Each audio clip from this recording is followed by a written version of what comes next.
Side Scrollers is brought to you by you.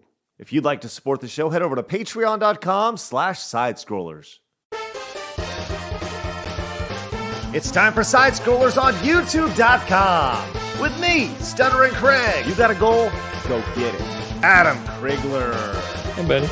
Blabs. I want sunshine, I want flowers, and I need it now. And producer extraordinaire, Travis Key. Hi, guys. And brought to you by you, the G2 community, at patreon.com/sidescrollers. And now, broadcasting from our homes, it's time for the #1 gaming and entertainment podcast on planet Earth. It's time for Side Scrollers. 5, 4, 3, 2, 1. Oh, welcome on out to Side Scrollers on youtube.com. What's going on, everybody? Hey, I'm Stuttering Craig. Welcome to the #1 video game and entertainment podcast on planet Earth. It's Side Scrollers. Are you having a good day? Did you have a good day? Are you ready to have a great day? Because we're ready to have a great day. Joining us as always, I guess actually you guys probably don't even know who this guy is. He wasn't in the chat yesterday, but he was in the chat all day yesterday, not on the stream. It's the legend, the one and only producer extraordinaire. It's Travis Keys. Hello, Travis. How are you? Good morning. I'm tired. I'm just mentally exhausted after yesterday. I literally took a nap for like 6 hours after the show yesterday. It was a long, exhausting day. Speaking of someone who did an excellent job, which you guys also didn't see yesterday, but man, oh man, she was a wizard on the social media. The Ice Princess herself, straight from Guam. Blabs, how are you? Hey, I want to shout out Gravy. He bought me Castlevania. Is that what's called the video game? Wait, you got Castlevania the video game. Congratulations. Yes. I was going to say Casablanca, and at the last second I was like, shit, which is it? No, absolutely not.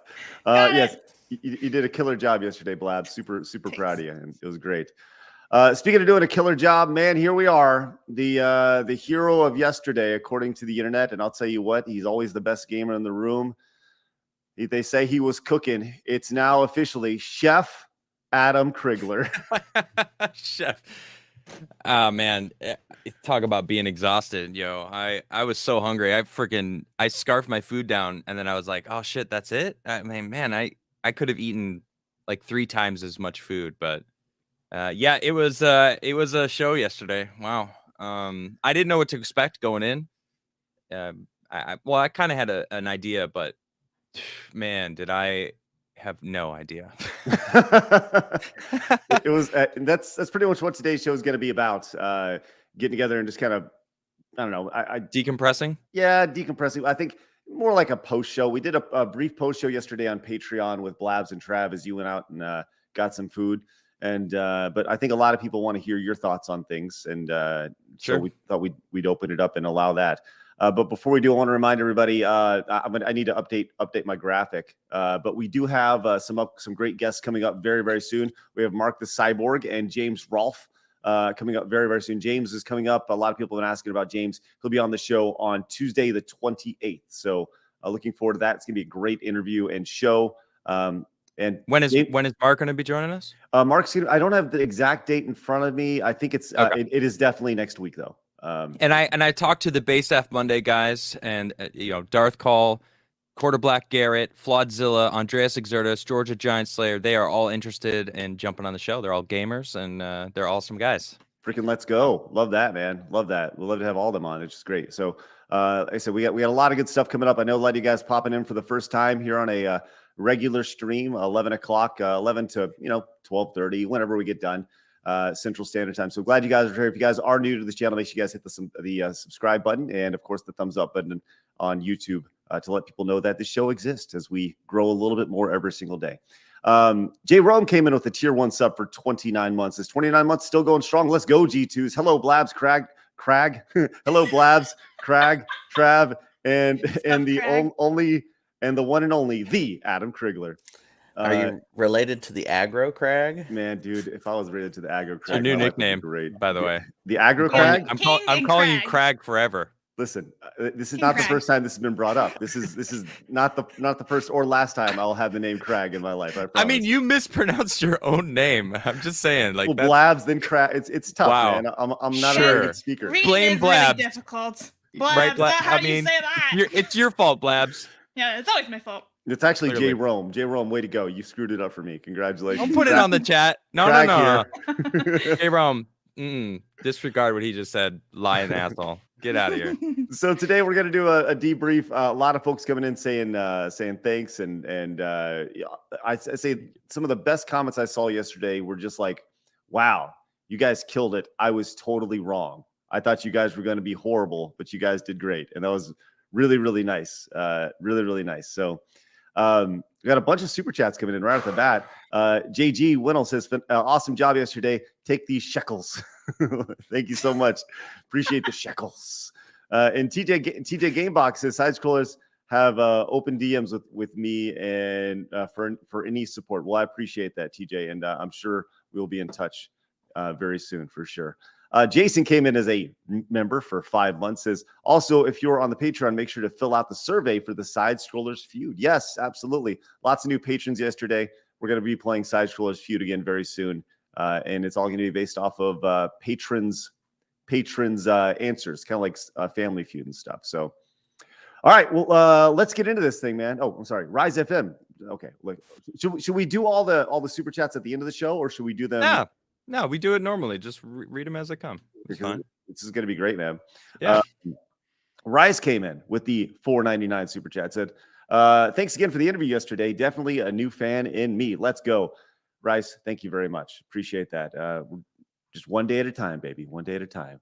And Joe came in. Says, props to you guys, Adam and Craig, for the interview yesterday. You guys were excellent. Also, thoughts on the new Toxic Crusaders game announced? I don't know. What's that?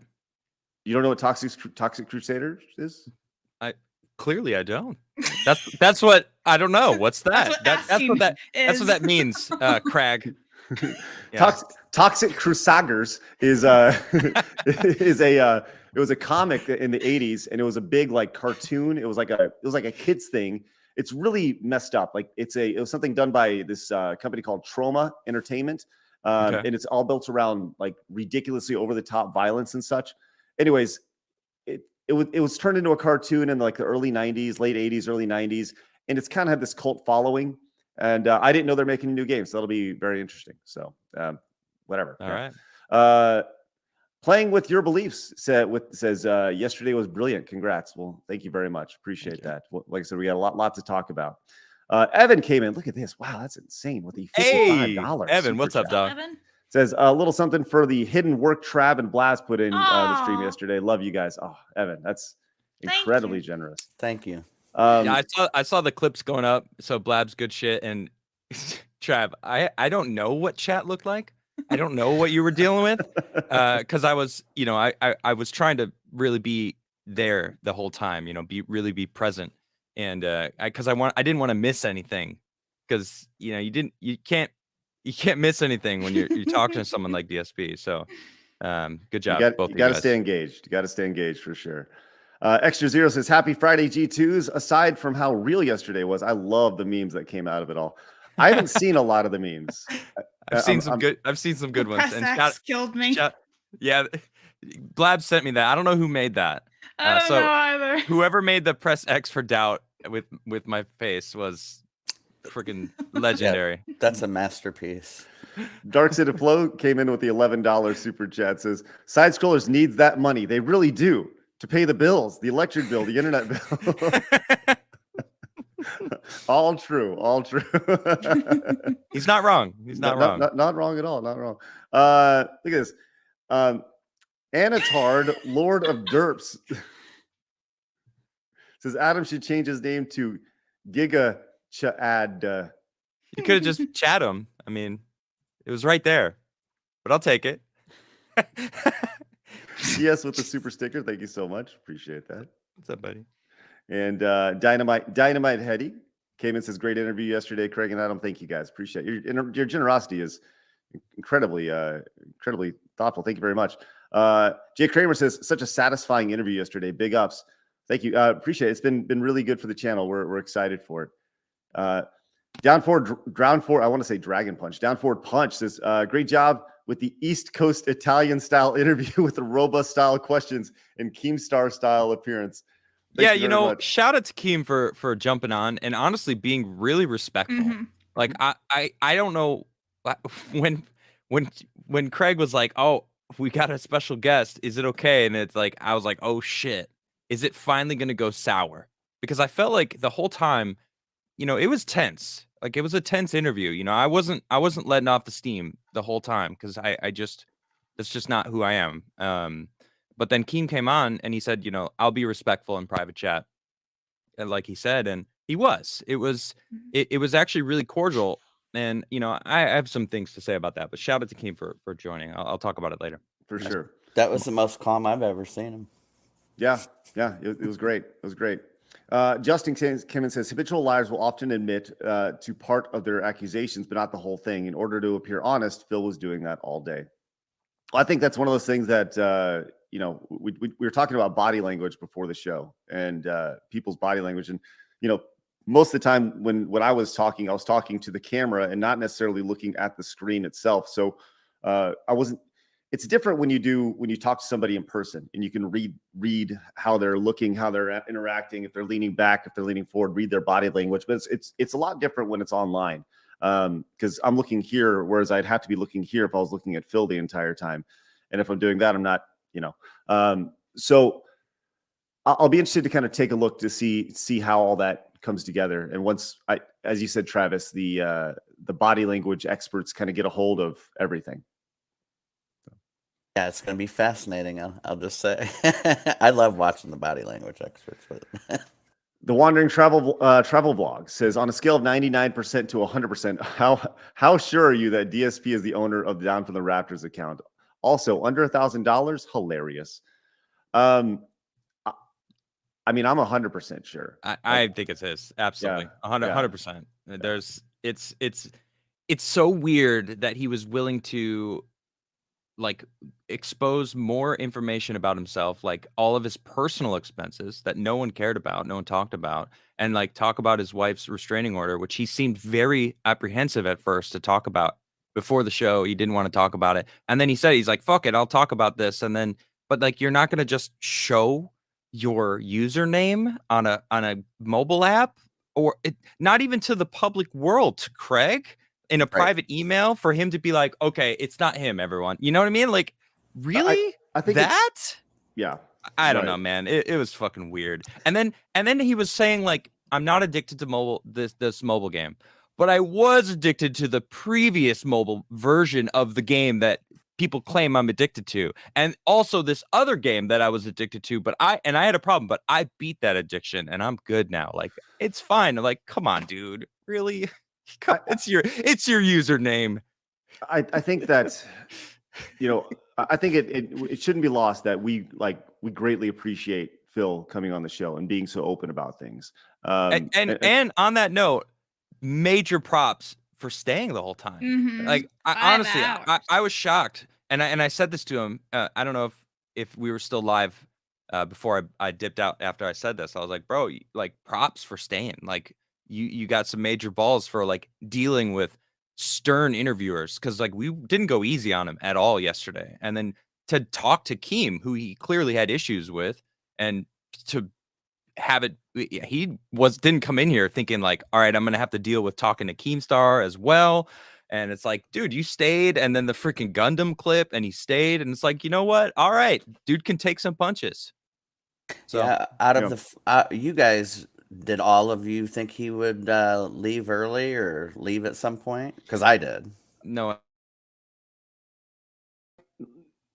Phil is an interesting dude, right? He's an interesting dude in that he's been dealing with this for a long time.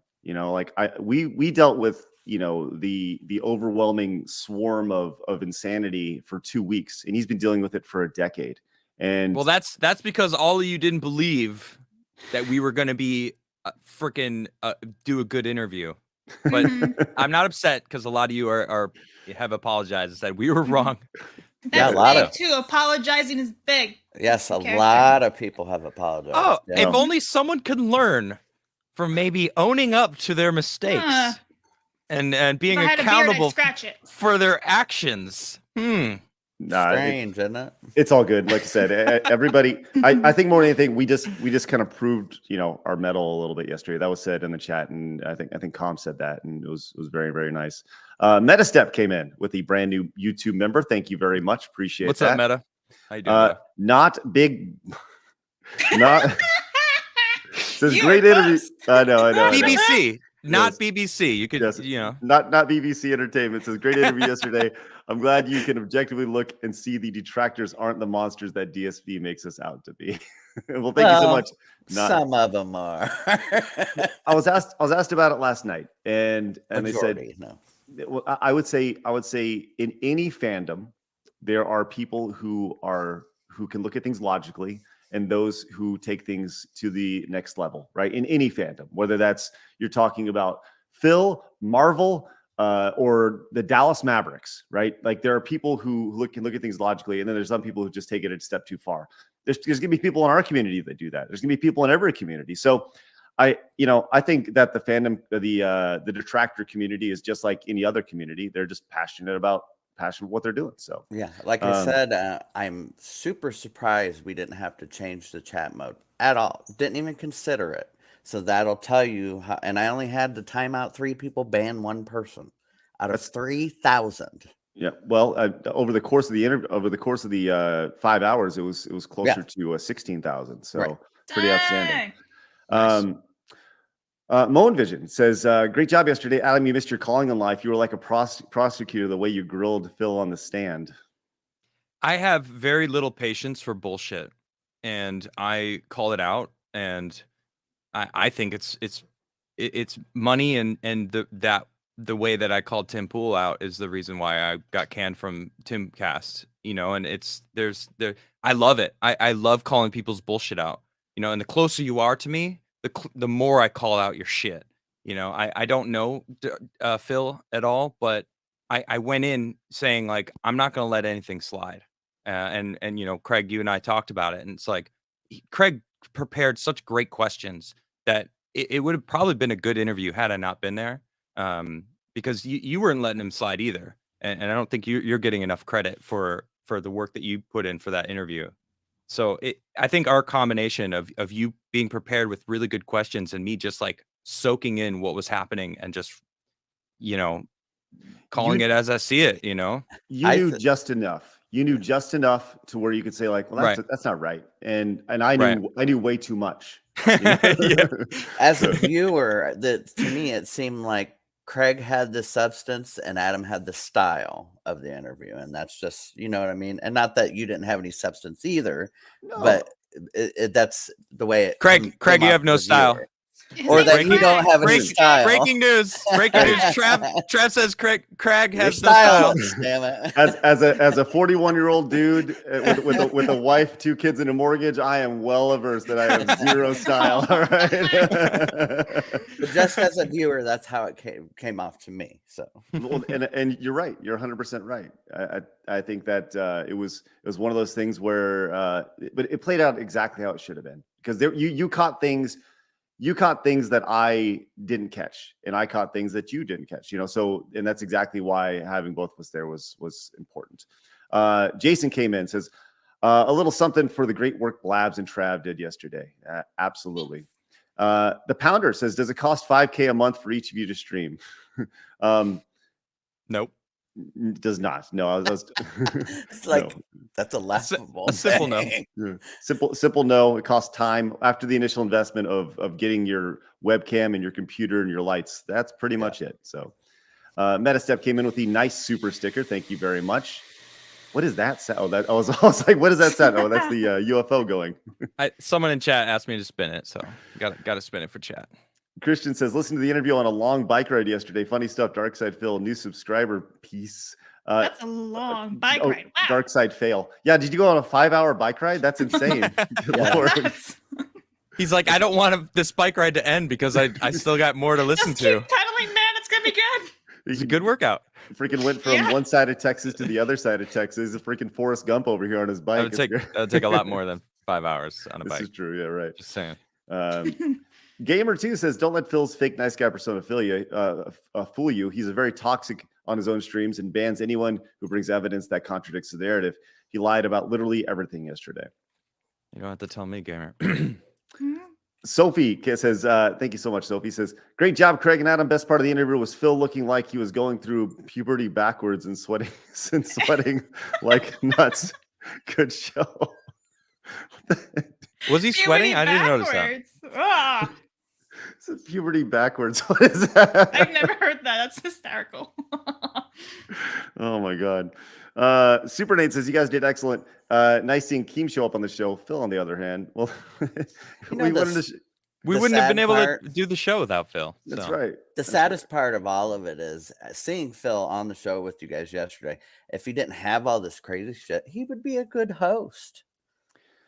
I don't, you know, I don't think know. that I think that's to be seen. You know, I think we need to get all through this stuff first, and then we'll figure that out later. I'm just saying, not on our show. I'm just saying for Oh, a yeah, show. for you mean? Well, I mean, the $50,000 Keemstar offer. I mean, Yeah, he fucked that up. Yeah. man, I don't know. Yeah. To Again, be honest, he's, I'm gonna save it. I'm gonna save it. Okay. Yeah. Dingle Donger says, Adam, you dropped your crown, King. Great interview. Much love. I'm a new fan. Thank you. Thank you. All right. Chatham. Chase Hamburger says, dealing with Tim's ego has helped you out in this. More than you can ever know. Alman John says, is it technically the third time Side Scroller show has been brought back to life? No, I don't think so. I think this is just the second time. Side Scrollers was ran for 554 episodes from 2006 to 2013, I think, and now it's back, and it's honestly better than it's ever been, which is exciting. So, FZZ says, "Big up, pimps! You killed it." forget part 2. That this was a magnum opus. Don't do a sequel to the Mona Lisa. Well, we'll see if it needs to happen or not. But I think there's sometimes perfection doesn't need to be messed with. But I think ultimately you guys are the deciders of what perfection is or not. So, Jeffrey B says, "Prayers hands in the chat. Well done, fellas. Thank you so much, Jeffrey." And we still got some more? Jeez Louise, you guys are insane. Thank you today. guys. Yeah. Thank you. Yeah, you guys are very much. crazy. Bojangles says, I can't screenshot. My family might die. I still don't understand the logic there behind screenshotting, not screenshotting, but I don't get it either. Tina says, crazy that DSP brought me back to watching Side Scrollers again after like 10 years. It's the same intro. Well,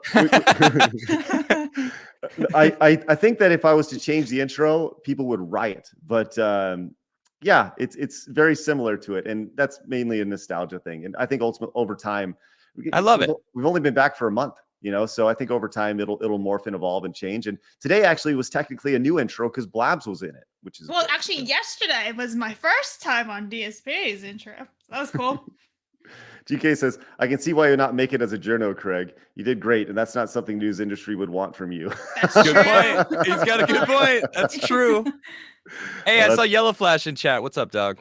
Oh, it's good to see you guys. We got to get him on the show. Absolutely, 100%. Actually, he is booked. Oh snaps! Yes, Breaking news. I'm pretty sure Yellow Flash is booked. I need to look at the chat, but I know we were talking. So let me triple check. Hold on. Mr. Knox, how you doing? Mr. Knox says, was DSP stupid or desperate for any form of clout to be a part of an interview? Either way, this is freaking gold. Yeah, that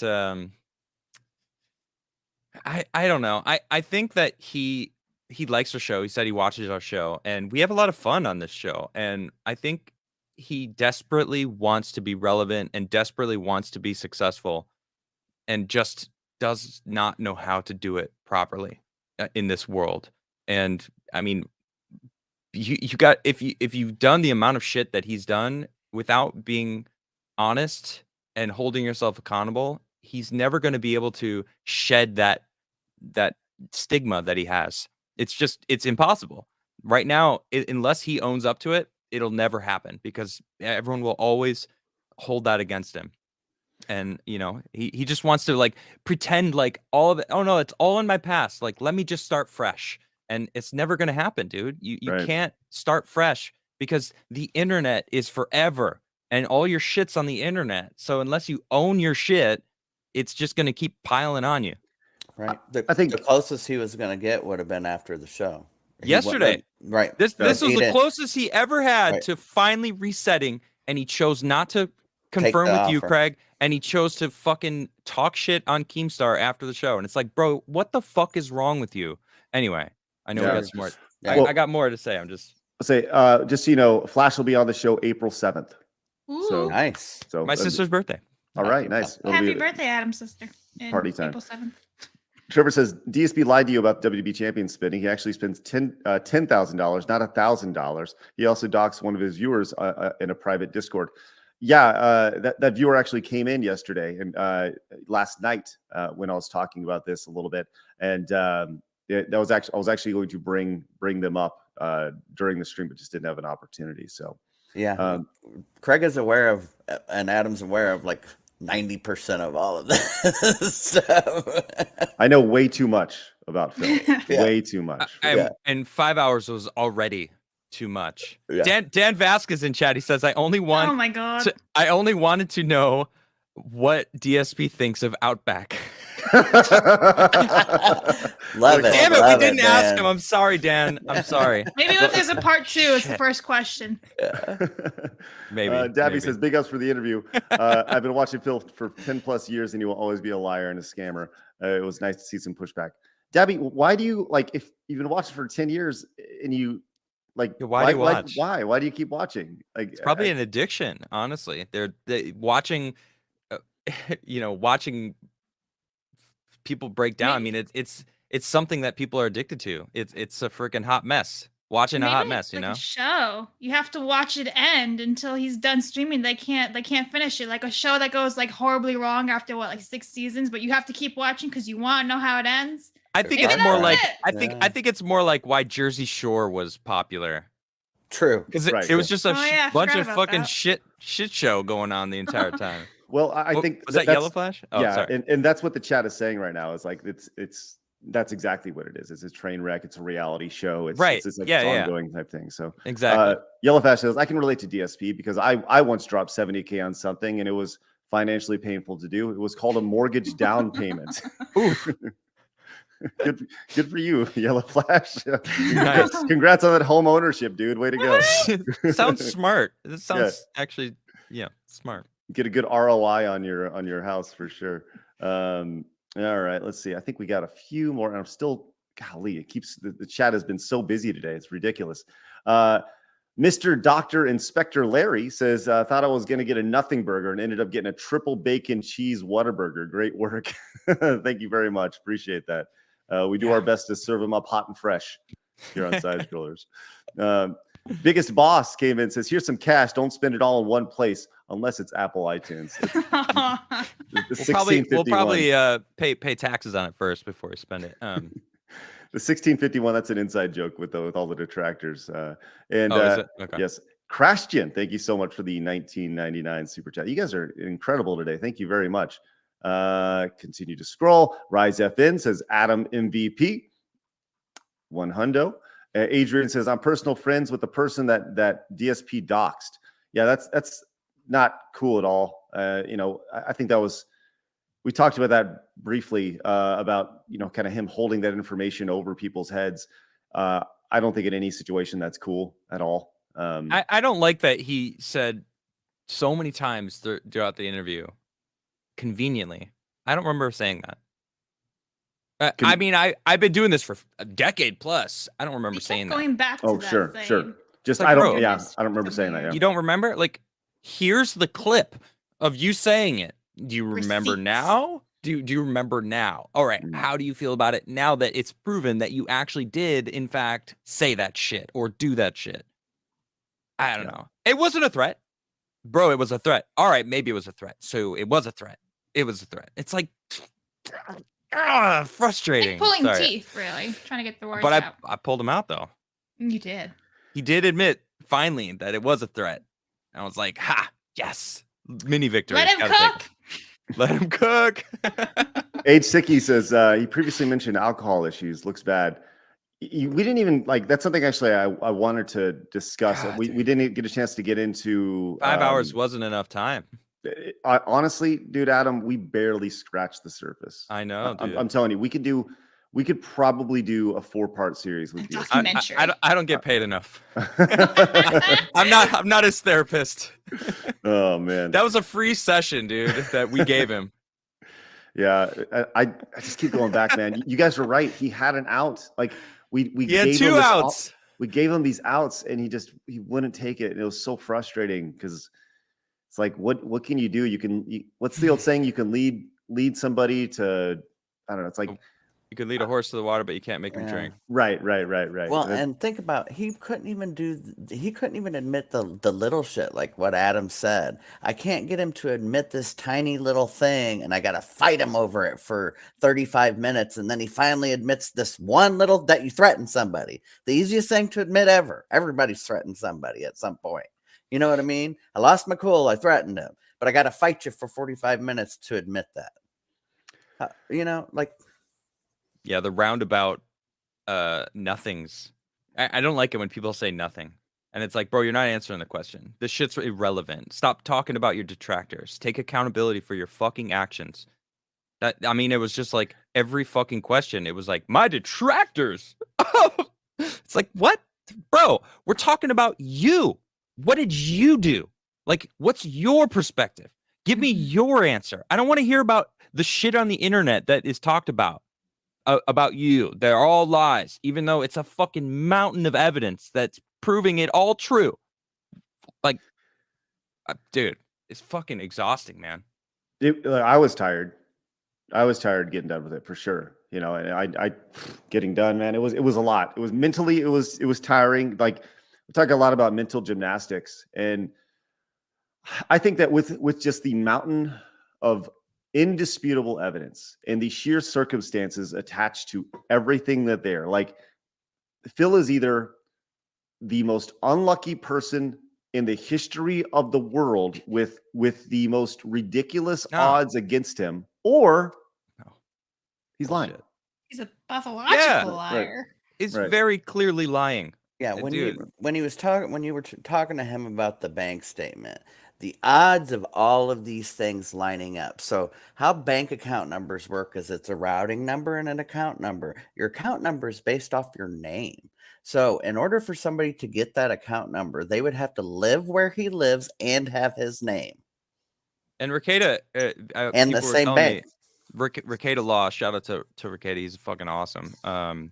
He did like a breakdown on DSP and like looked at his bankruptcy shit, and like bankruptcy courts don't look at like small businesses closely. They're just like, oh, this isn't some multi-million-dollar corporation that we got to make sure, everything's in order, that they're not trying to just get away with like, getting rid of like millions and millions of dollars of debt. You know, it was like, they're like, oh yeah, whatever. Okay.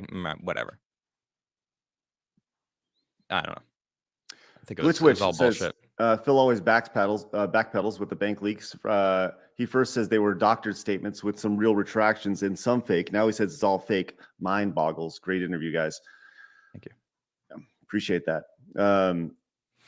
Adam, you said the internet is not a real place. It's true.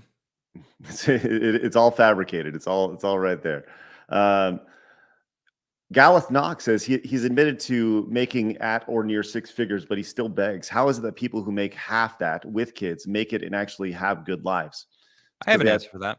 Yeah, go ahead. They actually they're smart with their money. Mm-hmm. You just got to be smart about what you're spending money on and preparing for the future. That's pretty much it. Just base knowledge of finances seems to be what's needed. John with a quote yesterday, which was I say that's probably the biggest criticism I see in the chat and the comments about the show yesterday, is people thought we were overly critical about his joke. Like we were the joke police, Right? And I actually understand that criticism. I do. Yeah, like I get it too. Actually, yeah, it makes sense. Yeah, Like, I mean, I said yesterday I don't like censorship, and it's like, okay, it still was a shitty joke. It's like, it's still for the people who went to Twitch and said their shit, and him saying I don't say shit like that, and then a year afterwards saying that joke, and it's like, well, I mean, you're saying that that's not the type of person you are, and Twitch doesn't like that shit. Obviously, it's their terms of service. I don't like Twitch. I don't use Twitch anymore because of their terms of service. It's like, okay, joke what you want. I still don't have to like your jokes. I still can think that they're shitty, and I don't know if you know this about me, but fucking with children, child trafficking, slavery, like those things, like I don't find funny at all. Like I don't give a fuck. Like that, it's a serious issue nowadays, a very big problem with elites around the world, and like human trafficking is a fucking problem. So to me, I don't find it funny. Sorry, Yeah. I think that's the poor taste. I I didn't laugh at it. It wasn't funny, and Well, and here's the thing. So he outright denies that was a racial joke. It never even entered his mind that the kid was black. So you're above making a joke about slavery, but not above making a joke about child trafficking. You know what I'm saying? It was such a blatant lie, and I said it to him, like, I don't believe you. Like, that's bullshit. Like, dude, Right. come on. Fucking bullshit. If it was a little white girl, you probably wouldn't have went to slavery. Like that No. it was very obvious that you made that joke. And it's like, bro, it's not funny To me, that was why he made it. Yes. to everybody. Michael Thomas Ireland says his 50K story makes no sense. I let a Walmart parking lot hobo spit in my mouth for 50K. No questions asked. Oh, Hey, Mikey, great to see you, buddy. Everyone's got their limits. Mikey's limit. Mikey's is the parking lot Walmart hobo. I love Needed it. that image in my mind. Oh man, Big Bad Bear Skeleton says, "Got to admit, I was super worried. This would be nothing but softball questions. But I'm happy. My trust in Craig and from the old Screw Attack days were trusted. Big ups to Adams for the unexpected haymakers. Thank you so much, Big Bad. Appreciate that. I had to resist freaking dropping this like multiple times. Honestly, Dude, thank dude. you. And at the end, we should have just. Oh, you died. Wesker, thank you. Says I laughed so hard at Phil's obvious lies that I have a 6-pack now. Looks like I'm a detractor. Been working those abs. Great interview, y'all. Thank you so much. Appreciate we that. promote healthy bodies. Joe says I'm impressed. Phil did not snort at all yesterday. He did. He did. I heard it once. Yes, there were a few. But he went off camera or off mic like this and did it and came back. It was when Keem came on. Jason says I said it before. Adam is the boss. Thank there you. It is. Cheers. Dusty says great stream yesterday, guys. 3 things DSP lied about 85% of the time. Y'all will be detractors in a few weeks, and it's Tevin's fault. I do have, like I said, Tevin is kind of thought of as one of the bigger detractors in this whole thing. And I have, like I said yesterday, Tevin is he's a streamer. He is and he's like just a big detractor of Phil's, and he has a lot of interesting questions, which I never had an opportunity to ask. I reached out to him. I'm telling you, I reached out to probably a dozen folks leading up to this, asking for their thoughts, getting their questions. Like little nitty gritty things that the vast majority of people wouldn't necessarily care about. But it's just part of doing the thing, man. So we did it. We did it all. Dabby says detractors would lay off Phil if he admitted he had a gambling problem in WWE. This has been talked about amongst his detractors for quite some time. I said it to him yesterday. I told it to his face, and I said it earlier today. It's like, just fucking hold yourself accountable. Be honest, because it's so obvious that he was lying. You really want to move forward in life. You won't be able to. You have to move. You have to be able to face. You have to be able to beat your demons. All right, and that still gets me. It still gets me every time. I caught myself. I don't like puns. All right, I hear puns and I groan. I'm like, some very few times puns are funny to me, and even less times I say a pun and I didn't even realize. And man, it got me laughing, dude. So just so you know, I'm working on a Beat Your Demon shirt for everybody. I know a lot of Are people. you seriously doing it? Yeah, absolutely. I think that'd be really funny. It's gonna be so great. Oh, you know what? We got to have like I don't know what's like the most well-known video game demon boss. You know, like maybe like the Doom demon, the Marauder, no, or I don't remember the name of something, but shit is funny. I think it's Monday. The Beat Your Demon shirt will be available Monday, if not this weekend. So you guys keep this. The store link is down below. So, prodigal Stunna says, from dealing with a bald fence sitter to a balding Italian. Big ups, Adam. Oh man, going deep. I love it. Thomas says, do you know Phil was a valedictorian in his Connecticut high school? Surreal. Wow. I did not know grandeur, that. Man. I know it. It's so obvious. He's got such a high image of himself that he can do no wrong. Scumbag Josh says, I don't know if you noticed, but when I said that to him yesterday, he instantly got triggered, and he was like, "Oh, I could do no wrong. I've been admitting how wrong I've been." It's like, no, you haven't. You've been trying to convince me to be on your side by saying how wrong you've been, but you haven't actually been admitting to the shit that matters. And that's the fucking issue. Like you're just trying to convince me that you've changed. It's like, bro, and I said this to him, you sound like a fucking abusive ex-boyfriend who's trying to convince his girl to come back. It's like, it's not gonna happen, dog. I've lived a long life, and I've been around some shitty people in my life who lie and use people. It's like, nah, dude, I ain't gonna fucking fly here.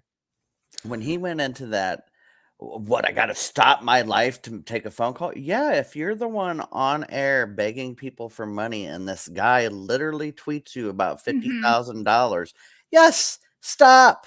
Answer the call. It literally, I didn't know what it was about, Trav. No one told me what it was about. It's like, but he didn't even call him. That's why he tweeted it at you. I think it was Woogie that I don't actually remember the other guys. Yeah. Woogie. Woogie So and it's Wings, like right? Woogie hit him up and said like, yeah, Keem wants to do a show with us. It's like, it's fucking Keemstar. He's very successful. Clearly knows how to use the algorithms to his advantage. There's so much I want to say. It's slowly coming out. This is actually really cool. You guys are kind of like, through your super chats, more shit's like, I'm able to decompress. He's this is good. This is good. I like this. And just so you know, it is Boogie, not Woogie. Yeah. Oh, it's Boogie. Boogie, Okay, Boogie and Wings. I'm sorry. I don't remember. It was a long interview, guys. He's fried. There was a lot going on. I'm sorry. Hey, Woogie. I will say this: Woogie has been one of the most requested people to have on the show, so we'll make sure to book Woogie very soon. Oh, Boogie, man. Scumbag Josh says, I need a cigarette after that interview, and I don't even smoke. Big up, pimps. I did see a lot of that. I saw a GIF yesterday of someone just laying on a bed, just like, oh, just after it was done. Which I guess it was therapeutic for a lot of folks. Warren says, it's like watching a slow motion train wreck. Thank you, Warren. Appreciate that. I really do hope that some of the people who that are so angry because they feel they've been taken advantage of got something out of yesterday, you know. Well, confirmation that they were right, probably. Right, and a little bit of inner peace or whatever, you know. Right. I 100% agree. 100% agree. Me too. Yeah, I hope so. DarksydePhil says, everyone wants to know, what are the chances you'll appear on That Being Said or other Detractor stream? I've been in talks with That Being Said. I'll definitely appear on their show. 100%. 100%. Yeah, I just gotta lock down a time. Coming up, I'm gonna be on Tuesday Night Main Event on Tuesday coming up as well. So that's great gonna be really show. cool. Great show. Talking with Jeremy Decent about gamers, that. check it out. I know those Yes. people. Yeah, I'm gonna be on that on Tuesday night. Really looking forward to that. And yeah, it's just a matter of finding time in the schedule. But I would love to, for sure. I'd love to be on anybody's show, whoever, you know, as long as you're talking about side scrollers. That's news to me. That's great to me. So, Tickled Bruno says, it's impossible to start fresh if you don't hold yourself accountable in any way. Congrats for the great work, guys. I came in expecting nothing and walked out a subscriber. Well, thank you so much, Tickled Bruno. And truer words cannot be spoken. You know, Exactly. I think the thing that really bothers me about yesterday was, like, I feel like Phil understands what we're saying, but that's what Keem said to him. Keem said to him. Go ahead. Sorry. Finish your point. Yeah, it's ultimately on Phil to just get past that mental hurdle, because I think that when he recognizes and he comes to the truth in himself that he has been lying, that what he's saying is not accurate and not true. I mean, he may go to the grave with this, right? Like legitimately, he's I think so so. dug in with this. Definitely. But he needs to get past this point in his life, in himself. And I think that ultimately, he'll feel it's embarrassment, right? But you see those things. He'll personally feel embarrassment. Where I think if he comes clean, he may feel embarrassment, but everybody else will feel pride. You know, it's like I don't think he realized how good he'll feel if he I actually came clean. He I has no 100% idea. agree. Clearly, Mhm. you know, it was so obvious that he came on the stream trying to convince us that his detractors were all lying. That it's, you know, if he could convince us, then his worldview, like where he's at in his little bubble, could he can validate that. And it's like, but we weren't having it, you know. And it's like, I'm surprised that he stayed. And seriously, I shout out to Phil for staying, dude. Honestly, I mean, I cooked the shit out of him, dude. He's fucking fried, but like Yeah. he stayed. And I don't know, that proves to me that he desperately wants to change. And it's like there's only one person who's going to be able to do that, and that's him. And I don't see it happening. I saw a tweet that really made sense to me, and you guys may have seen it too. And it may have been a comment. It was real early this morning. That there are two Phils, right? The old Phil and the new Phil. The one who wants to change, the one who wants to be able to stream and start over and all this, and the old Phil, the asshole who spends everybody's money on this game, and you know, he says something smart, and then this one kicks that one's ass. You know what I'm saying? It says, shut the fuck up. And then he says something stupid that doesn't make no damn sense. You know what I'm saying? Because God forbid the new Phil get to tell the truth. He can't, you know, allow himself to tell the truth. And I think that's what it is. He's arguing with himself. So I don't necessarily think there's two Phils.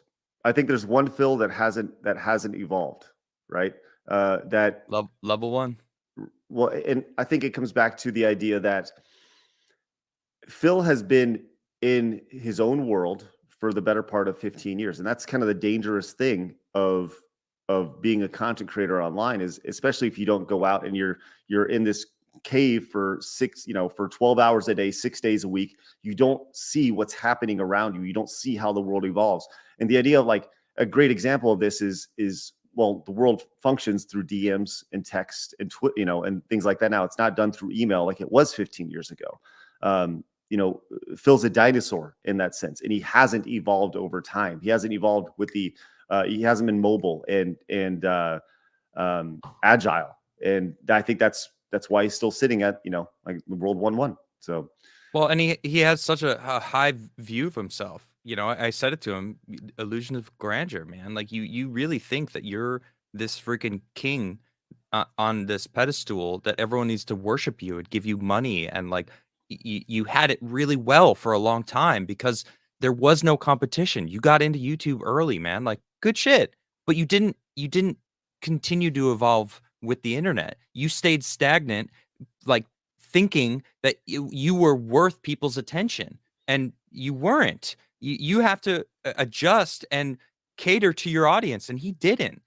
His audience slowly grew in the wrong direction by people making fun of him, and instead of owning it and using it, like Keem talked about, that's what he does. He's like, I got the most detractors, and I use them. They're my fans. They make me more money because of the hate. And he got bitter, and then he took it all out on his own audience when they didn't support him anymore. And it was just like he just got worse and worse and worse. It's just like, bro, it's so obvious, like, but he can't see it. I really think you got a point, and I think what Keem said was right too. It's one of them things, like, I think if he would have owned up to his mistakes as they happened, as they came along, it would have been way different. But instead, he got to a point where he denied, and it's so much now, it's just a mountain. How could he ever let it go? How could he admit? Because he has to admit to so much all at once. You know what I'm saying? It's just ridiculous now. It's so much. I'll say this, I've been doing this longer than Phil, and there's a certain time where you need to eat humble pie for Yep. where you need to, where somebody needs to go like, hey, dude, like, look, Screw Attack was a very big deal in its time, right? During its time, it was a big deal. We did billions of views on the internet, right? Like it was insane. But that was then. That was long gone. And as far as being relevant online, I'm a piece of sand in this giant, vast ocean, right? Oh yeah. And I think that's important to understand and for to be humbled at a point. And that happened to me. That's happened to me where and I don't think that's happened to Phil. And I hope that yesterday was an No. opportunity for him, but I don't think he's going to take that. It was an opportunity, but Right, but he's so stubborn that he probably is sitting there thinking that we fucked him over. Like we totally fucked him. When it's like, nah, dude, we were giving you the realest opportunity you have ever had to win back your audience, to actually evolve and level up. But he didn't do it because he's so stubborn. Yeah. It's like, dude, all right. Well, there it is. Wet Floor says it was a train wreck that keeps rewinding after a terrible fiery crash for the past 14 years. That is of Phil's streams. Rather mesmerizing, to be honest. Thank you so much, Wet Floor. Appreciate that. You guys, once again, your generosity today is spectacular. Cookie Boy says the roast continues. I love it. Thank you for conducting a proper expose. I have not considered it as an expose, but Cabal came in and says he literally gets the docs on anyone who tips him and denies it. He was so flustered yesterday. He accidentally read a guy's real name on stream. Did you do that yesterday? I don't know. Maybe in his own stream. Yeah. I don't think it was on our stream. Yeah. Oh, okay. Yeah. I don't care about that. I mean, it sucks, but I was like, shit, did we let him dox somebody on our show? Oh, yeah, I sure hope not. I didn't think so. I feel like I would have caught that. I was paying very close on his attention. stream. On his stream. Okay. Okay. Good. First Phil comes in with the $19.99 super chat. Thank you very much. It's amazing work in the interview. Please enjoy the tip. I'm heading to the merch shop to buy a hoodie and sub to Patreon. Thank you. With that, I'll leave the DSP verse as you properly buried the piggy liar. We appreciate it, man. The Patreon stuff is huge, and we appreciate that, man. Yeah, your super chats, your direct donations, your supporting of our Patreon is just massive. So thank you guys very much. Outstanding. Platinum Gaming came in, says he always denies everything in his stream. Great job on the interview and pushback. I can't wait for part 2 through 10 if it happens. A reoccurring series of DarksydePhil exposés. Crimson Knight says, great show yesterday. The only thing missing was Phil giving up the goods on WWE Champions account, mundane Matt style.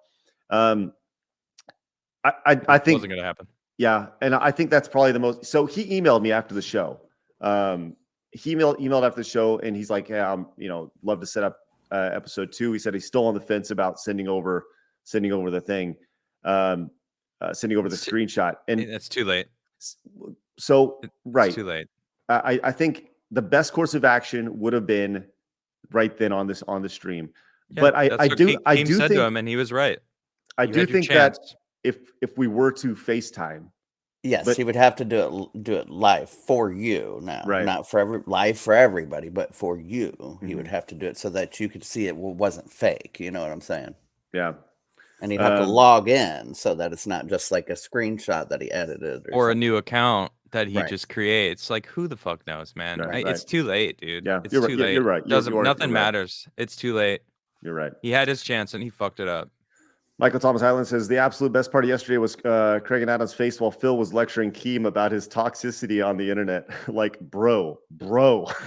Well, and I called him out for it immediately, and Keem actually pointed out something different, because like what I said is like, bro, you're literally telling us that his detractors are the reason you feel the way about him that you do, and yet you've been sitting here for 4 fucking hours telling us that your detractors are lying about you. And it's like, bro, the amount of projection that you're doing and fucking spitting, you're just spitting in our face now. Like, we've been trying to help you, and now you're fucking proving all your detractors right. Like, is Keem's detractors right, or are your detractors right? Which is it? Which is it? And then Keem pointed out, he's like, bro, you don't like me because of what I do, and yet all the information about me you got from someone who does what I do. And it's like, what the fuck is wrong with you, DSP? Like, did you not see the amount of hypocrisy that you're fucking spewing right now? Yes. And I said it to him, and he was like, well, it's different. It's Me and different. him are different. I was like, I have a moral compass. It's like, bro, fuck moral compass. Like, It's really, different. you're going to go with Really? moral compass right now? Dude, Yeah, shut the it's- fuck up, man. Literally being taught morality by the devil. Fuck. That was so, I almost lost my patience there. I almost did. And I think that was the part when you went like this. Yeah, I mean, I feel like so my dude. my whole goal was to lay things out as cleanly. I'm a very logical person. I like to deal with Same. numbers and data, right? So if I can, yesterday when we're talking about this stuff and being like, so you get all your information from a documentary about Keemstar online, From his detractor. from people who don't like him, right, or whatever it may be, right? But they So- said nice things also. right. Okay.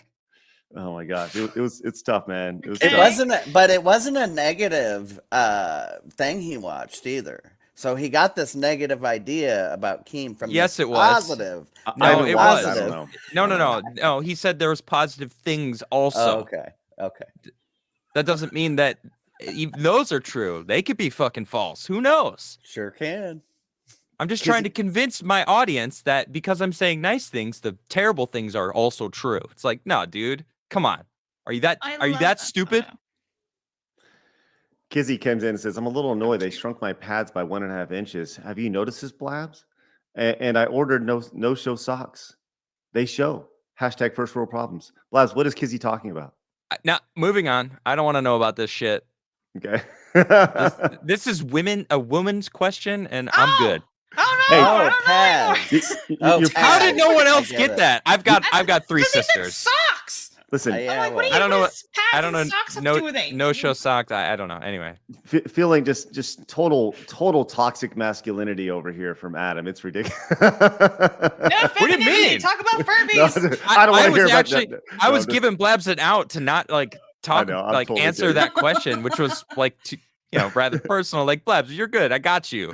Totally kidding, dude. I can't stand that bullshit. It's ridiculous. Chivalry, baby. That's right. Thanks, That's man. what it's called, chivalry. Ian says, Adam, you made sweet love to me last night. I use protection. Ann says, Christ. as an active detractor of DSP and someone who had no faith in Craig, I will eat crow and say I apologize for my doubts. Adam, you deserve many big ups. Thank you, Ann. Appreciate that. It's been very nice to see the detractor community be so open about their preconceived perceptions of what was going to happen. COVID 1984 says, if you do part 2, you have to ask about the business expenses because all he did was dance around the question and he never answered the question. Yes, we went back to that 3 times, never got a straight answer. Well, And- I mean, it from what he was saying, I feel like he admitted to tax fraud. I mean, I didn't want to say it, but that's what it sounded like. It's like, bro, it feels like you committed tax fraud and said it live. Maybe you shouldn't have been. He was saying the things that I was like, this is making me uncomfortable. It sounds like you're admitting to doing things that were illegal. And he already said it. So what was I gonna do? Well, Maybe you shouldn't say that because that sounds very illegal. I just said I think you need a new tax guy. Oh no, my new tax guy is great. It was my old tax stuff. It's like, dude.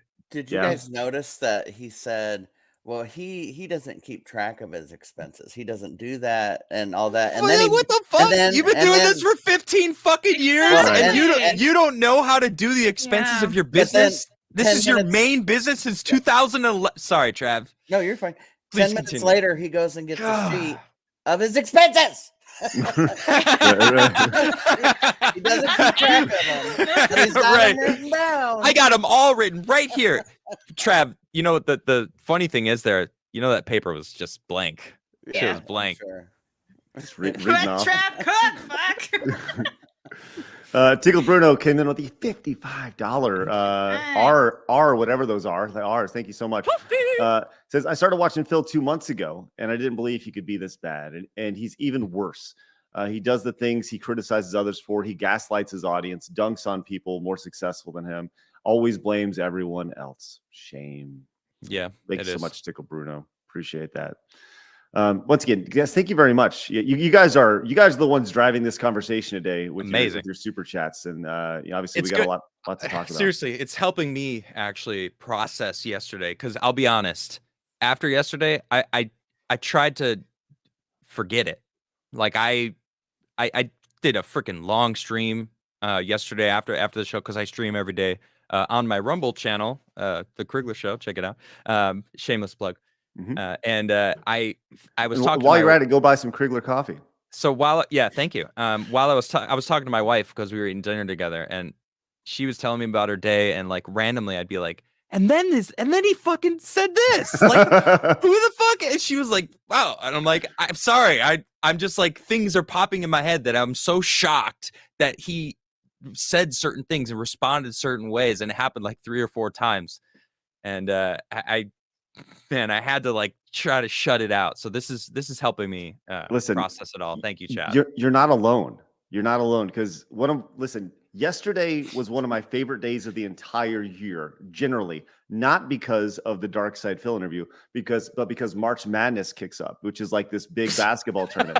I love it. Did right? anyone actually open up Craig's list of hold on. No, because yesterday, while the games are going on, like I'm watching this random game. It's like Texas versus whoever, and in the middle, I'm like, and then Phil said this, like I just out of nowhere. So you know what I feel like? Yeah, I know exactly what you feel like. Listen, you and I went through a battle yesterday, and we're definitely gonna have some PTSD, some Phil traumatic stress order after that. Yeah. Well, it makes sense, because you're probably sitting there and you have to process things, and you know what I mean. And it. I'm glad I was able to process in real time for a lot of it, though. Yes. Because I was trying my best to not let it slide. That's to not let anything slide. That was what I told myself. I'm like, I'm gonna focus on what he's saying, and I'm gonna call out anything that I see, and that's what I want. That's what my sole purpose yesterday, and I think I did it as best I could. Anyway, we've been looking at YouTube for quite a bit, and I haven't had a chance to read Streamlabs and Twitch. Crazy T says, Adam, you had some iconic quotes and clippable moments too. Captain Philly says, I will stand by what I said. The interview was Avengers level of glorious. Craig, the head of Screw Attack, Captain America, had Adam, a G2 icon, Thor, Keem, the head of Drama Alert, Iron Man, and then DSP is Loki. Oof. I wouldn't say Loki's DSP. Oh man. If he was ugly, if Loki was ugly, would you feel the same way? Just asking. Is it because of the actor? Be honest, Blabs. Well, Tom Hiddleston, I knew it. I knew it. Get out of here. Adam knows me well. Hey, listen to this. Shamsa came in with the $300. Oh, Shamsa. What is up, Shamsa? Thank you so much. That gets a toasty too. Yes, insane. Shamsa with a $300 direct donation says, this is not my normal drop, but just passing by. Have you checked your Discord? Have you told Blabs? Not yet. Okay, listen, Blabs, I got news for you. I got news for you. Yeah. I got news for you. I got news for you. I got news for you. Shamsa wants to buy your Harry Potter thing that you want for you. Oh, that's awesome. So look how happy. Give her the camera. Look at how happy Blabs is. Oh, that's sweet. Wow. I love it. Blabs, tell everybody what Shams is apparently going to buy for you. So I collect Gentle Giant Harry Potter busts. They're like about this big, and Gentle Giant makes like statues for, like Star Wars, Indiana Jones, etc., etc. And I've been trying to get my hands on a Neville Longbottom bust, which is one of the few that I'm missing. I have like over 30 of them, and he said he's gonna Do you find have- my Neville Longbottom for me. Do you have a bust that you could show us? I don't have any with me. They're not in Okay. my room. They're all boxed up because there's Okay. so many of them. Right. Shams, Cool. thank That's so you. cool. Shams, That's so thank you. sweet. Beyond generous. That's awesome. That's sweet. And Shams, I did see my Discord. Sorry, I've been dealing with all this the last couple days, and I will absolutely get back to you for sure. Krusty as a member for 5 months. Thank you so much, Krusty. Crazy T came in, says, you look like an abusive ex-boyfriend trying to get the girl back. Adam, so iconic. J Rome with 1,000 bits says, beat your demons. Treadmark is a brand new member over on YouTube. Mike Fury says, goes without saying, great job with the interview. You really brought up a good point about DSP's mental health. I think we're dealing with someone that's a few sandwiches short of a picnic. Normal thought process goes from A to B to C. Instead, his process goes from G to hey to blue to hey Macarena. I think he needs to get help first before he tries to fix relationships around him. There's only so much someone can take before it sends them to a dark place. Hopefully he finds clarity. And I think that's probably one of the biggest things from yesterday is like I know personally, and I know everybody here wants what's best for him as a human, right? I want Phil to be in a good place. And I think that's the hardest thing about it is like, how do you say that to somebody? Be like, dude, listen, like we see this, like we want to help you. We want to help you get to where you need to be. And, but ultimately you got to want to help yourself. And I hope that Phil gets to that point. So, well, and that's this thing. I think most of, maybe not most of, I think a lot of his detractors were former viewers, and actually that's like kind of a drive behind it too. It's like, just fucking admit it, get to that place where you want to be, and without admitting it, without like actually leveling up and being accountable for your actions, you won't get there, and we're not gonna fucking support you. I don't know. It just feels like there's a lot of people out there that want, say, like, I'm just gonna talk from my own perspective. Like, I want the best for everyone around me. Like everyone, I want every single one of you, everybody to live a good, happy life. Right? And it's like I see a guy who is in pain. Like that dude is in denial. I think he's in that dark place, and he's trying to convince himself that he's not, and that's sad. Like, I agree. He needs to, for this worldview of his to be true, so he doesn't have to face his demons. He admitted to me, he's like, I can't go back to that dark place. And I'm like, well, then you will never move forward, because every single dark place in your life that you don't face is going to control your life forever. And he's like, I can't do that. I'm like, well, then you're fucked, because you have put that fucking box of tissues and own the fact that you jerked it on stream. Like, fuck, who cares, dude? Like, you're telling me your past, that negative energy is controlling you. Until you fucking face it, that's gonna control you forever. Like I can 100% attest to this, right? There are people that I've worked with that have been they've been bad for me, right? They have been bad for me, and they put me in a bad place to where I had resentment, I had anger, and eventually I just had to like find a way to let it go. And that came with me looking at myself and ultimately looking at myself and being like, listen, if you're going to let this control you, you gotta, you're going to have a tough go of it. And you're worth more than being controlled by other people. And that sounds like, it's almost like therapeutic to say that, actually. I never actually said that out loud, but there's a lot of truth in that. I've worked with some really toxic people and who have said and done really toxic things. And ultimately, yeah, it's going to be on film for sure. So I really think if he would have took the chance that you gave him and showed what he could show and just admitted to what he could admit to, I would have been the first one to say, sure, let's have him on the show as a host. Let's help him move on. Let's, you know what I mean? Because at least he did what he needed to do and could do it. But at this point, it's like, I don't want to help him and I don't wish him any bad, but it's like, I can't get behind you and help you rehabilitate your career if you can't even admit to the smallest things. You know what I'm saying? Let alone the big things. Right. GF Raptor fan came in with listen to this, a $54.53 direct donation. Thank you so much, GF Raptor fan. Says, Craig and Adam had amazing chemistry during the entire interview. Craig carried Adam and Adam carried Craig with the questioning. Very professional overall. Thank you so much, GF Raptor fan. That is incredibly generous, and we appreciate that. Purge came in with the $5 direct donation. Says, he shared information on his on his wife the same way he shared his ex-girlfriend's hospital visits after they were broken up, and he made bank off it. Huh. Interesting.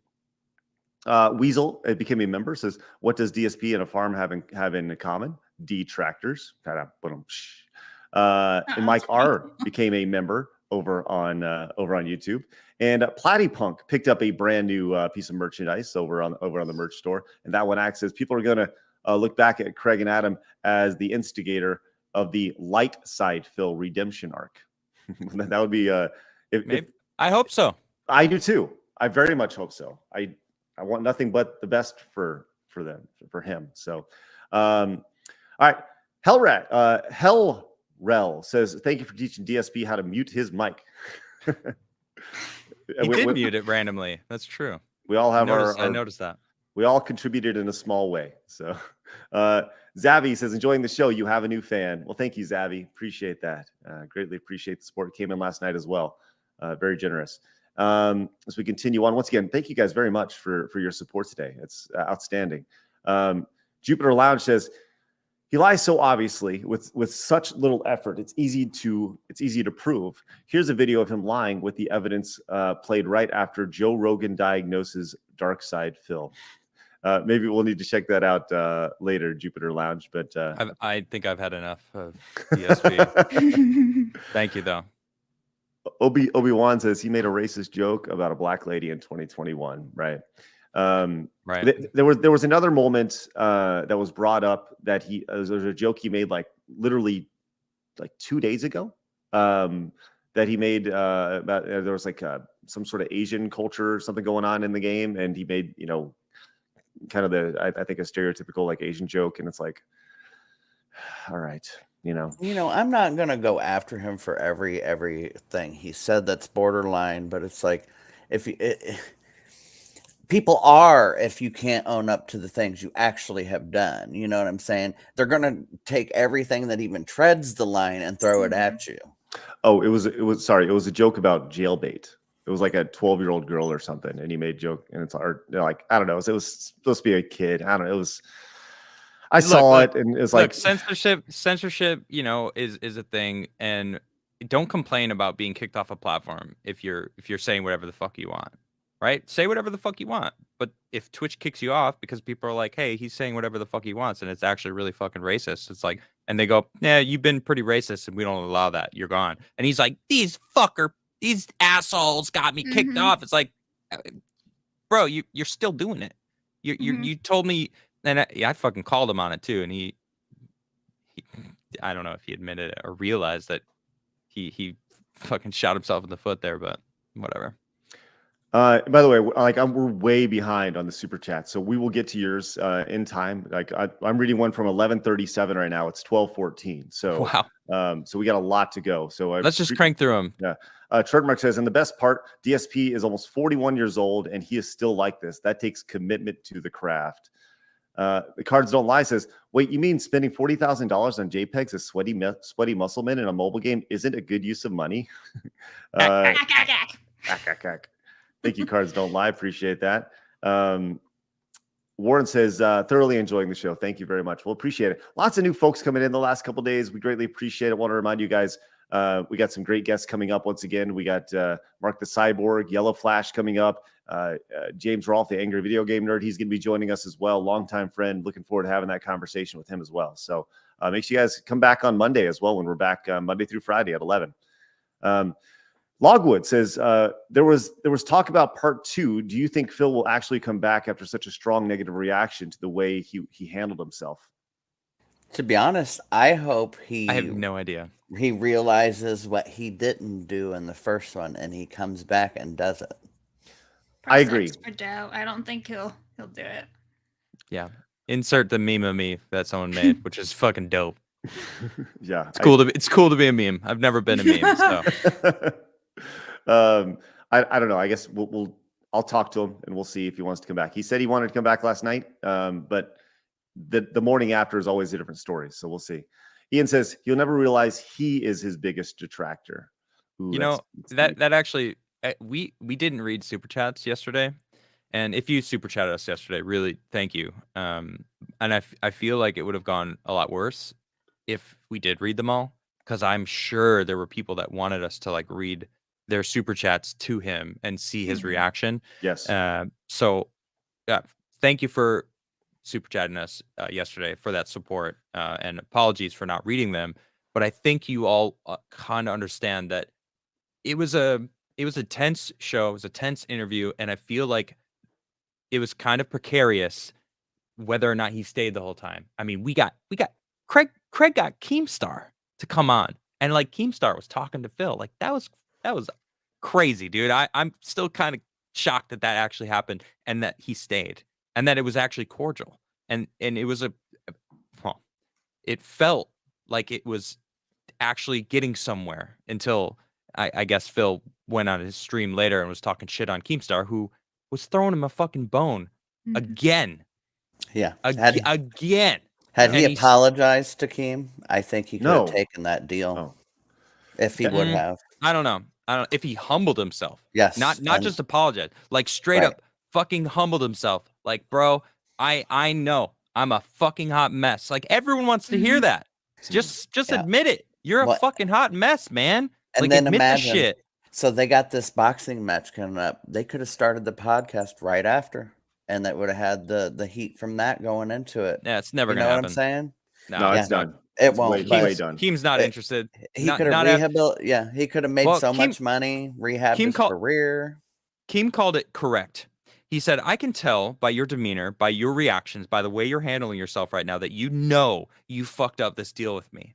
All right. And I don't have any interest. Well, I don't remember his exact words. But he said, like, I don't want to work with you. Like, you're hard to deal with. Yeah, because he's stubborn. He's hard headed, and he's dug in like a tick into his worldview that he's right and everyone else is wrong. Like, why would anyone want to work with someone like that? True. It was very clear yesterday he's not going to change. Yesterday was the moment of change, and it didn't happen.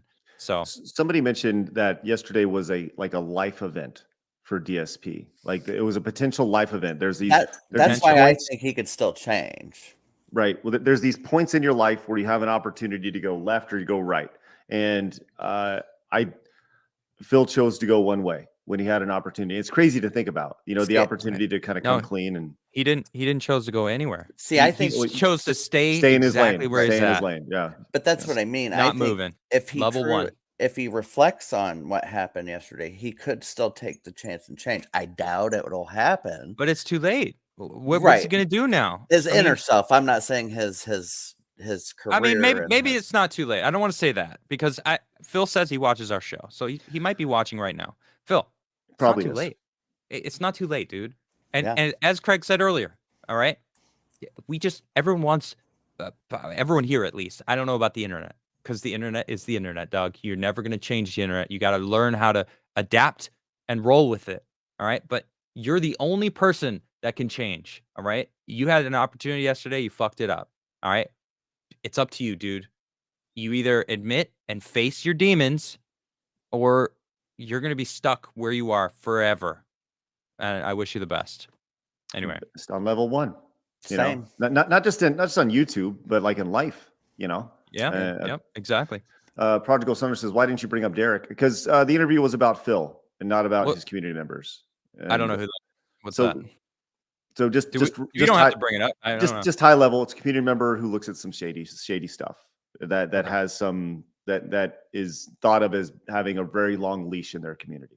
So, and once again, and I think that's probably the biggest thing. The interview was about Phil, not necessarily about his community members. So, well, and we only had so much time, and like we had to deal with his roundabout answers of avoidance, and Right. we had a lot of questions. We didn't even get all to the questions that Craig had prepared, right? I So still got another page and a half of questions. like half. We Yeah. got through half of the shit that we were gonna do, and we do a 2-hour show. It was 5 hours, so we Right. did the best we could. Nate says, found out about you guys because of the DSP interview. I watched several of your podcasts and I'm a huge fan now. Great job on the interview, and have Cobra back on. Absolutely, Definitely. We'll have the Snake Man back on. he's for all right. Sure. He's all right, Who's Jeremy? right? That's what I was saying. Hate Army says the slave trade joke was 7 whole months ago. He's changed since then. Can you point to something from last week he did something wrong? Well, you I just was said so it 2 days happy. ago. I was so happy when you guys said, after I pointed out it was 7 months ago, Phil. Like you changed that much in 7 fucking months, really? Well, he even said it himself before you actually said it was 7 months, not a year ago. He said summer of 2020 or 2022, and it's like it was in 2021 that your haters told Twitch that you say racist shit, and it's like, so they're right. You do say racist shit, and it's like that isn't allowed on Twitch. Why are you surprised? Right, and you can say, well, I didn't do it on purpose, but your ignorance to your racism is not an excuse when you're on somebody else's platform. Sorry. Galax Knox says he takes advantage of the vulnerable. One guy tipped him $300, even though he said he was homeless. Said DSP needed it more. Other similar stories. Man, I don't know how you could take that money. That's tough.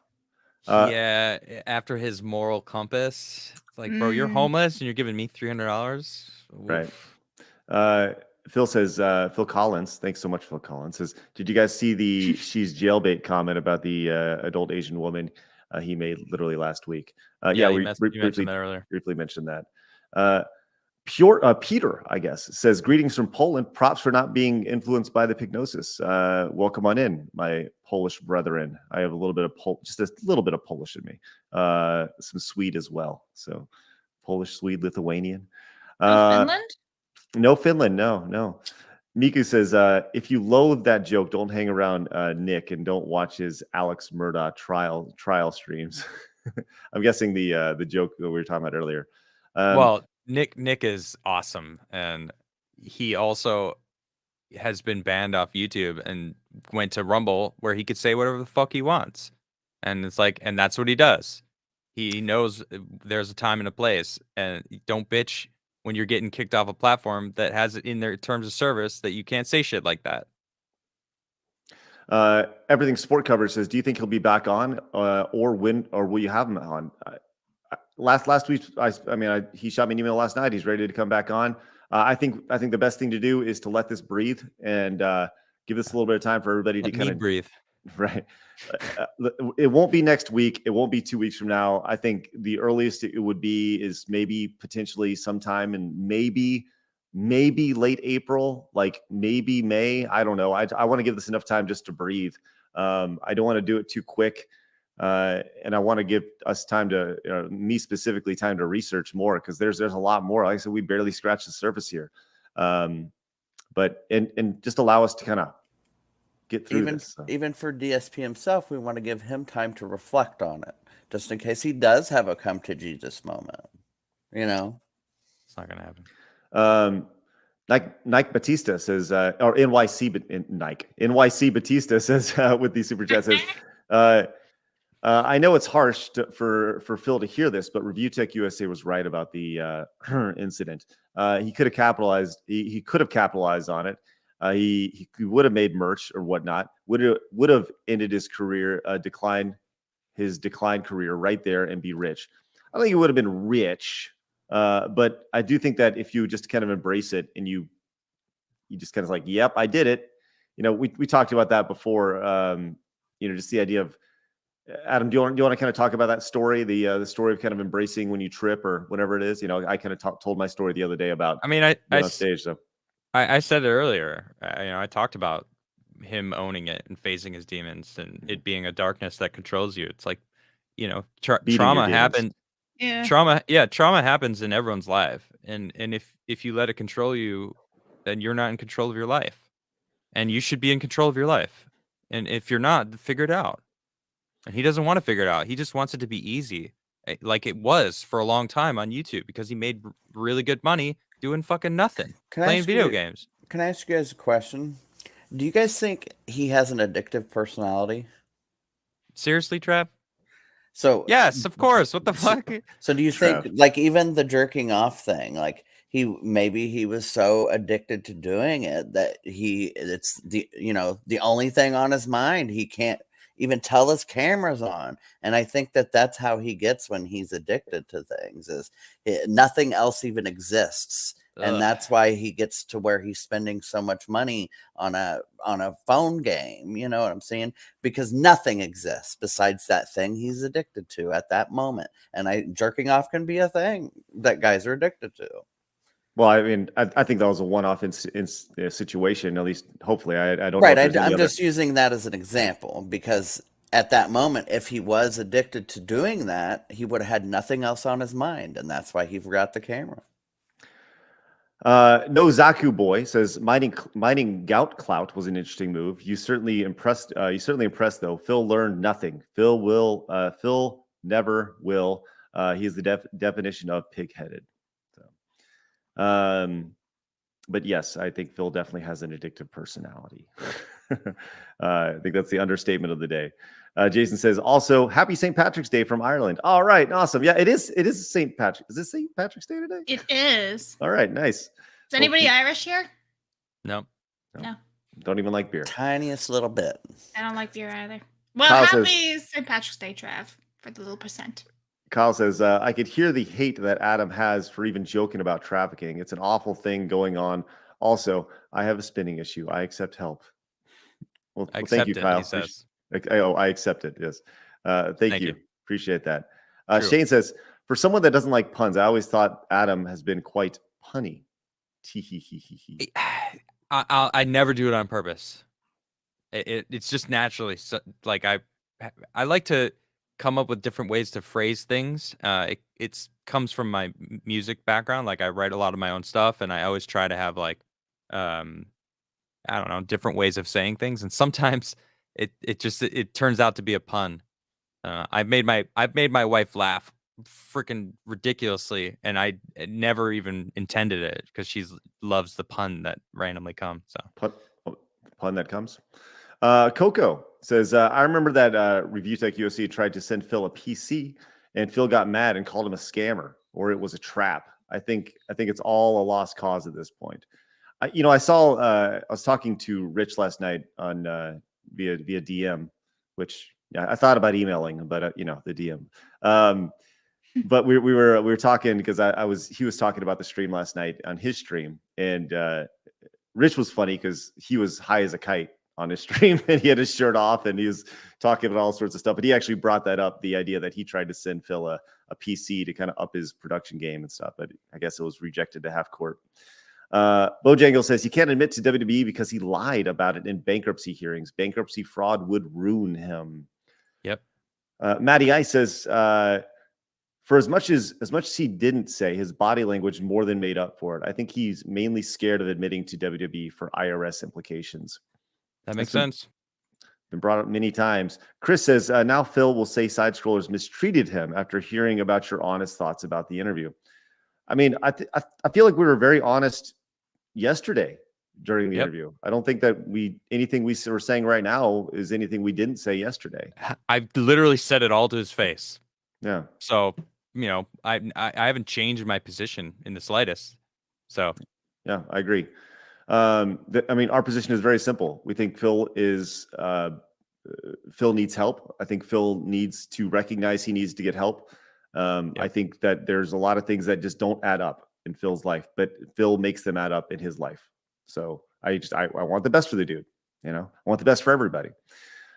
Get Stung says, do you think this podcast episode will help or hinder Phil in the long term? Will it create even more of a bubble for his fans? It's on Phil. It's up to him. Yeah, totally percent. Think of the same 100%. thing. Yeah, 100%. If he looks at it as a negative thing, that will ultimately be his decision. But I think if he looks at it as a positive and potentially a life moment, then great things can come of it. If he was to come on next time and be like, look, I made a mistake last time. I want to own up to some stuff. And he owns up to it. You know, he says, you're right. The evidence is too strong. I am embarrassed. Can you think about how much better his life would be? My God. I don't know if I didn't think about the fact that if he lied and then the IRS comes after him, like he can go to jail. He might go to prison for like tax fraud, tax evasion, bankruptcy fraud. Like who the fuck knows? That's probably why he's so dead set on ignoring it and convincing himself that it's not true, because he knows he's fucked well, I think it's true. So I didn't go through the bankruptcy hearings with him. I didn't go through, line by line or do the whole thing. So, I don't know what the ruling was specifically on that, but hell, I don't know. I mean, but that doesn't change what he's spending money on today, right? True. That's based off what happened several years ago. So, Andrew says you can't admit to spending significant funds on mobile games because he may be hiding it from family, spouse, bankruptcy judge. Right. But you think his family, spouse would probably have a good idea of what he's spending money on. But he says people with a victim complex like DSP are so annoyed and exhausting to be around. It's sad that they don't realize they are their own biggest enemy. With that said, congratulations on a job well done. Thank you, Bloody. Appreciate that. Anti-Spartan says Phil needs professional help with his addiction. Great interview, Craig and Adam. Thank you. I think that's probably the biggest thing that a lot of people have taken from it is it's one of those things where everybody from the outside can see it. Everybody sees it, right? Whether it's addiction to mobile games or addiction to believing your own stuff and lying, that something's there. And you can say that. Look, Phil, I think you're addicted to this. Do you have an addictive personality? Blah, blah, blah, blah. And the answer is still going to be no. It's ultimately going to be on him to kind of figure it out. So Phil says, my cynical self was down on you guys ahead of the interview, but you both absolutely killed it. Satisfying to see Phil actually held responsible for his words. He yells into the void all day long, right? And we talked about getting out of your comfort zone several times. And hopefully we were able to do that yesterday. Man, this is just insane today. Thank you guys so much for all the super chats. Tell you what, I'm literally 45 minutes behind on the super chats. I want to give you, Adam, an opportunity, and we will read all these super chats, all direct donations. We will read all those before we wrap up today. But I want to give you, Adam, the opportunity to kind of say what you wanted to say, your overall thoughts about the interview, because you're the one person that we haven't really heard from after yesterday, and I think you're the person people probably want to hear from most. I don't even know how to start, to really give my thoughts on it. I'm almost. That's fine. I got it. Real quick, while you do this, I'm gonna scroll the super chats on the bottom so they get acknowledged while you're talking, and just know that we see them and we're reading them and we acknowledge them and we thank you. So the floor is yours, though, Adam. So okay, so I've traveled around a lot in the world. I've met a lot of people in my life, a lot of people that use and lie to get ahead. And it feels like that's kind of the world we live in right now. People don't want to work hard for easy living. People want the easy path to easy living.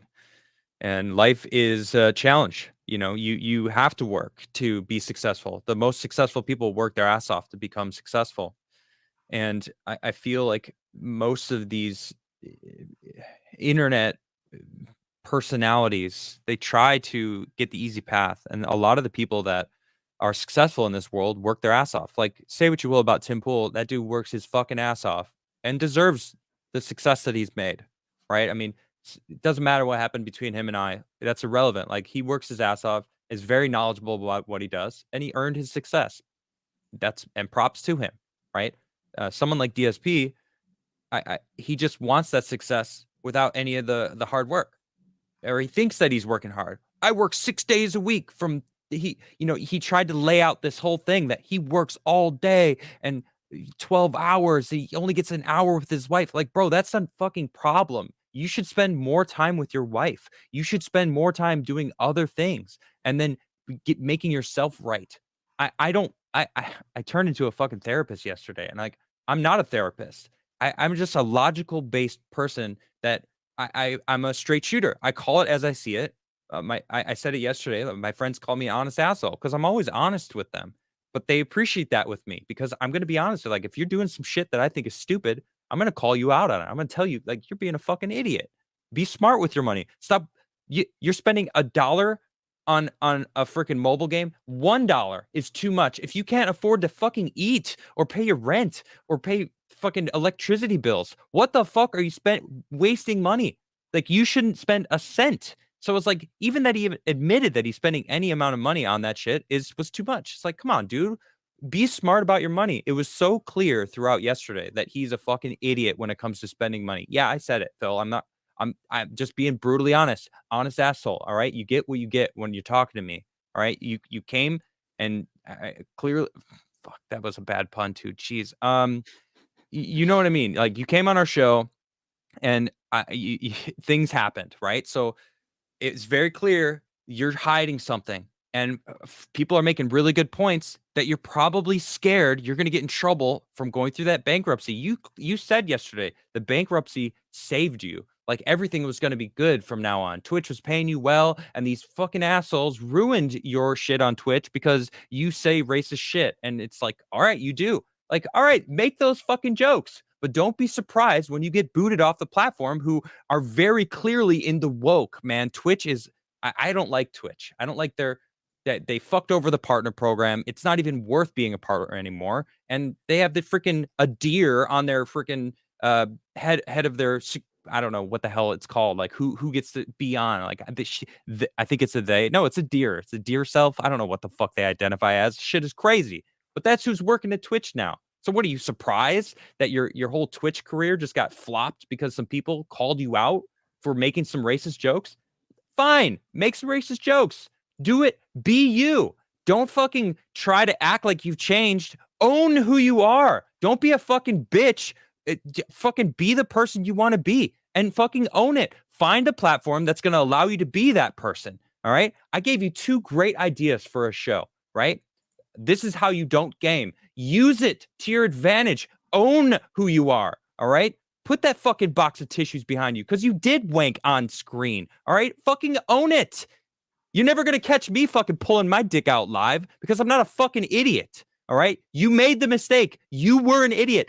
Own it. All right. I'm sick of people that are just like, I'm a victim. I'm a victim. Yes, being a victim happens, but you're choosing to remain a victim and using it to milk your subscribers, the people that support you. You know what? I have no respect for people who take advantage of the people who support them. I love my chat. My chat is the reason why I'm successful and I'm able to sit in my house and talk about my opinions on online. It's not that hard of a job. It's fun. I fucking love it. I get to play video games and people watch me and pay me play video games. You get to do the same. You lucky fucking asshole. How dare you fucking bitch about it? Own it. All right? I'm sick of it. Stop being a fucking victim and own your shit. All right, I'm done. I'm done. Nah, man. That felt good. That felt good. I had to good. Get it out. Get it out. I love it. Like, I think that at the end of the day, look, there are common themes on this show, right? Common sense and responsibility, right? Those have been a common theme from the start, and everything you said rings true with those. Like, we are so freaking lucky to be able to do Hell yeah, this. dude. I'm so fucking lucky. I love my life. I love doing what I do. I got to buy my fucking house. I love my house. And that's all thanks to you guys. Like, the people who support me online all around the globe. I got people all in different countries that are like, man, you're fucking great. Thank you for doing what you do. Shout out from Panama. Shout out from Ireland. Shout out from fucking wherever. And it's like, this is fucking awesome. Like, I got people all around the globe trying to support me. And it's like, I will never look at them like a dollar sign. I've met people that do that. And I have zero respect for it. There's many people in this circle that do that. And it's like, man, as soon as you do that, the audience knows. They can feel it. They could sense it when you don't give a shit about them anymore. And then you start guilting them. Like, dude, you can't guilt your audience. They're going to support you if you're worth supporting. Okay? And you cease being worthy of their support when you see them as dollar signs instead of people that live fucking lives. That's life. As I said, life is tough. All right. They're choosing to give their money to you to support you. Like, that's amazing. They don't have to do that. They have their own fucking problems. But for them to actually share some of their hard work, time is money. All right. So they're sharing their life with you. And when you cease to make that connection, that it's a person sharing their life, their money, their time with you, you're not worthy anymore. There's so many people that see, you're right. There's a lot of people in this game that see their audience as dollar signs.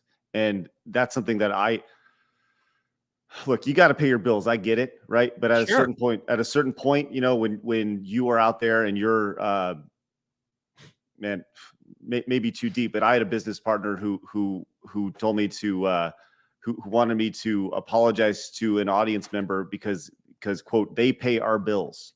They pay our bills. And it's like, man, F right off, dude. Like I'm your business partner. And because they donate $5, like you want me to bend the knee, you know, like because you see them, their $5 that they donate more valuable than our relationship. Like that's messed up. That's messed up. So I 100% agree with you. 100% agree with you. So good job. You all right? I feel like I need a cigarette now. Shit. Good for you. Let's continue on here. Tickle Bruno says, Adam, it was a chance for Phil. He didn't take it, and won't be long until he's bad mouthing you. Look at the amount of support you guys are getting. He's gonna envy that, and he envies any YouTubers more successful than him. That's sad. So, yeah, I mean, we're all in this together, y'all. It's like it is what it is. There's no competition on YouTube. So, Jack says, fantastic interview. He mentioned it. He kind of mentioned it in the interview, but he treats anyone that criticizes him that they're in the person that bullied him in high school. He hasn't really gotten over it, contrary to what he says. That stuff sticks with you, man. You know, if you get bullied, dude. More and more, it's his fucking past trauma that he's trying to ignore, and it's controlling his life. So it's fucking obvious. Quantum says, it's a fantastic job yesterday. Problem is that Phil cannot admit the lie since he put it in his bankruptcy. Admitting it and being free of the lie will cause him to try for perjury. More and more clear. Yep. Makes more sense. DJ Runo says DSP made a joke about an Asian lady last week, called her jailbait and 12 years old. She wasn't, but he changed since his slavery joke, dudes. Oathkeeper says Phil's meaningful content hasn't changed, and he tries too hard to revisit old games just to cheese and use guides now. Great interview. The joke, the slave joke was out of context. Just apologize. Right. Just apologize for sure. Thank you very much for that. You don't get it. The sheriff was killing people. Right. Like, what? Okay. Anyway. Perfect Dank says, I thought you were going to softball it. I was wrong. Then again, I don't remember thinking a lot. There was nothing I could do. And I did everything correct. Thank you so much, Perfect Dank. Heretic Biz says, do you guys feel like he was trying to emotionally manipulate you? Because it felt pretty gross a few times, especially at the end. Thanks, everyone. Yeah, I called him out yesterday. I said, you sound like an emotionally abusive ex-boyfriend. Like, I meant that. That's what that is. And actually said it earlier. He spent the entire episode yesterday trying to convince us of his side.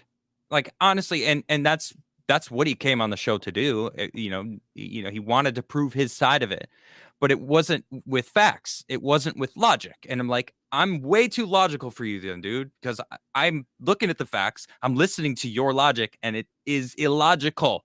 All right. And that doesn't work. You're not making connections. In fact, he kept saying things that made it look worse for him. It's like, dude, you're not helping your case. You're proving everything that I'm saying right now. Like, what? You're proving your detractors right. What is your goal? But the truth is the easiest to remember, and lies are very difficult to keep in order, especially, as he said, he's got 15 years of this. It's ridiculous, man. I agree. Clamface says, the most bizarre thing to me is how he said he can't send a screenshot in case it compromises family info with his family, then reveals his wife has a restraining order, and feel free to Google it. Yeah, that's weird. that made zero sense to me. And it's like, I'll be right at a back. certain point, what do you say? What do you say? Coco says, they call me Scorched Earth. Thank you so much, Coco. Dim says, I admire that you guys hope that Phil can change, but unfortunately he surrounds himself with enablers that never condemn his actions. That question, I feel, really kind of ruffled his feathers when I asked about his audience kind of enabling his lifestyle. Blabs, did you notice that he got uncomfortable when I asked that question, or seemed upset by asking that question? Probably when I was going back and forth, so I didn't see that bit. Oh, that was a good question. Appreciate that. Way to go, Blabs. Michael Thomas Ireland says, I can't show my WDB account because I may be doxxed. 2 minutes later, here's every single fiscal transaction in detail for a whole month. Right. Let's continue on. Once again, thank you guys so much for the support. You guys are the ones driving this show today. That and Adam's Rage. Lord of the Derb says, Phil Lord, DSP once told an ambulance to give her a pill and leave her somewhere when his ex, Panda Lee, had a panic attack at work. Interesting. I don't know. I haven't heard that one before. No. I've heard a lot of people say I need to get Panda Lee on. Apparently Panda Lee is Phil's ex, but it's like, Yeah. once again, I don't want to, like, it's personal relationships, Yeah. like we're not here to like roast, sit here and, Yeah, I don't humiliate want to the do guy. that. I Right. don't want to do that. That's weird. Neither do I. This is not a DSP channel. Right. No. We're 100%. we're game channel. We talk about games, talk about cultural shit. Yeah. I feel like we did enough DSP yesterday for a lifetime. And today. Yeah, for sure. And today. Until we Decompressing. have him on again. That'll probably be the last time we talk. So hopefully you guys want to stick around and, like I said, Monday through Friday, 11 a.m. Central. Boo says, big ups everyone. It's WB Champions time. I love it. There's a lot of that in the chat yesterday. WB Champions time. Brand new member, Mike R. Thank you so much. Appreciate that, Mike. Genuinely. Thank you very much for that memberships.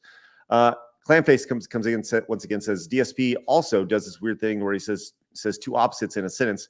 Like he'll say he's super prolific, and then he says he's a nobody and a small fry. Right. And talked about, kind of talking about both sides of his mouth yesterday for sure. Big Bad says when DSP says his family, he's just talking about his wife and pet cat. That isn't a family. Well, yes, it is. Families are different for everybody. I don't know. I don't think that's my family fair. is my wife and my cat. Yeah, I mean everybody's family's a little different. And my dad and my mom and like all the rest, but it's like I have a small little family here. But yeah. Levi says, "What is your opinion of his supporters instantly attacking you guys for being unfair and detractors? Is there hope for these supporters?" I gotta be honest. Yeah, I haven't seen it at all actually. And I'm look. We knew we weren't going to make everybody happy with it. And that is believe it or not, I was on his side. Like I was trying to help him. I wasn't trying to be mean. I wasn't trying to like roast him. Everyone was telling me to cook, and it's like that was not what I was attempting to do. I was trying to fucking call his bullshit out to crack that fucking bubble of his, that little like worldview shield that he has around himself. And Craig, you kept trying to like. You were like, here's another opportunity. Mm-hmm. Like, but don't you just want to admit it? Like, don't you just want to admit it? And it's like, and I said to you, I'm like, Craig, he's not going to do it. Like, you sound like an interrogator trying to get a confession, and it's not going to happen, dude. Yeah. I kept trying to throw not softballs, but olive branches his way, an olive branch to the audience. You were both holding them out. Yeah. Mine happened to be burning, but Benzuku Live says it's not just Phil that needs help. There's a lot of people. A lot of the people that support him also need help. I hope the interview is a wake up call to his fans. Sure. Yeah, I think that'd be great. You stepped away for a second. There was a question about. Did you notice? I asked a question I thought was a very fair question about enablers, like his audience enabling his life. Did you feel like he got very uncomfortable when I asked that question, or was it just me? I think he was uncomfortable the entire time. I don't know if it was any more or less at that point. Cool. But yeah, I don't know. Yeah. Sal the Mega says all the stuff you heard about DSP online is true. Well, according to documentaries, but not when it comes to Keemstar, by the way. Right. Those are all true. 100%. So everything.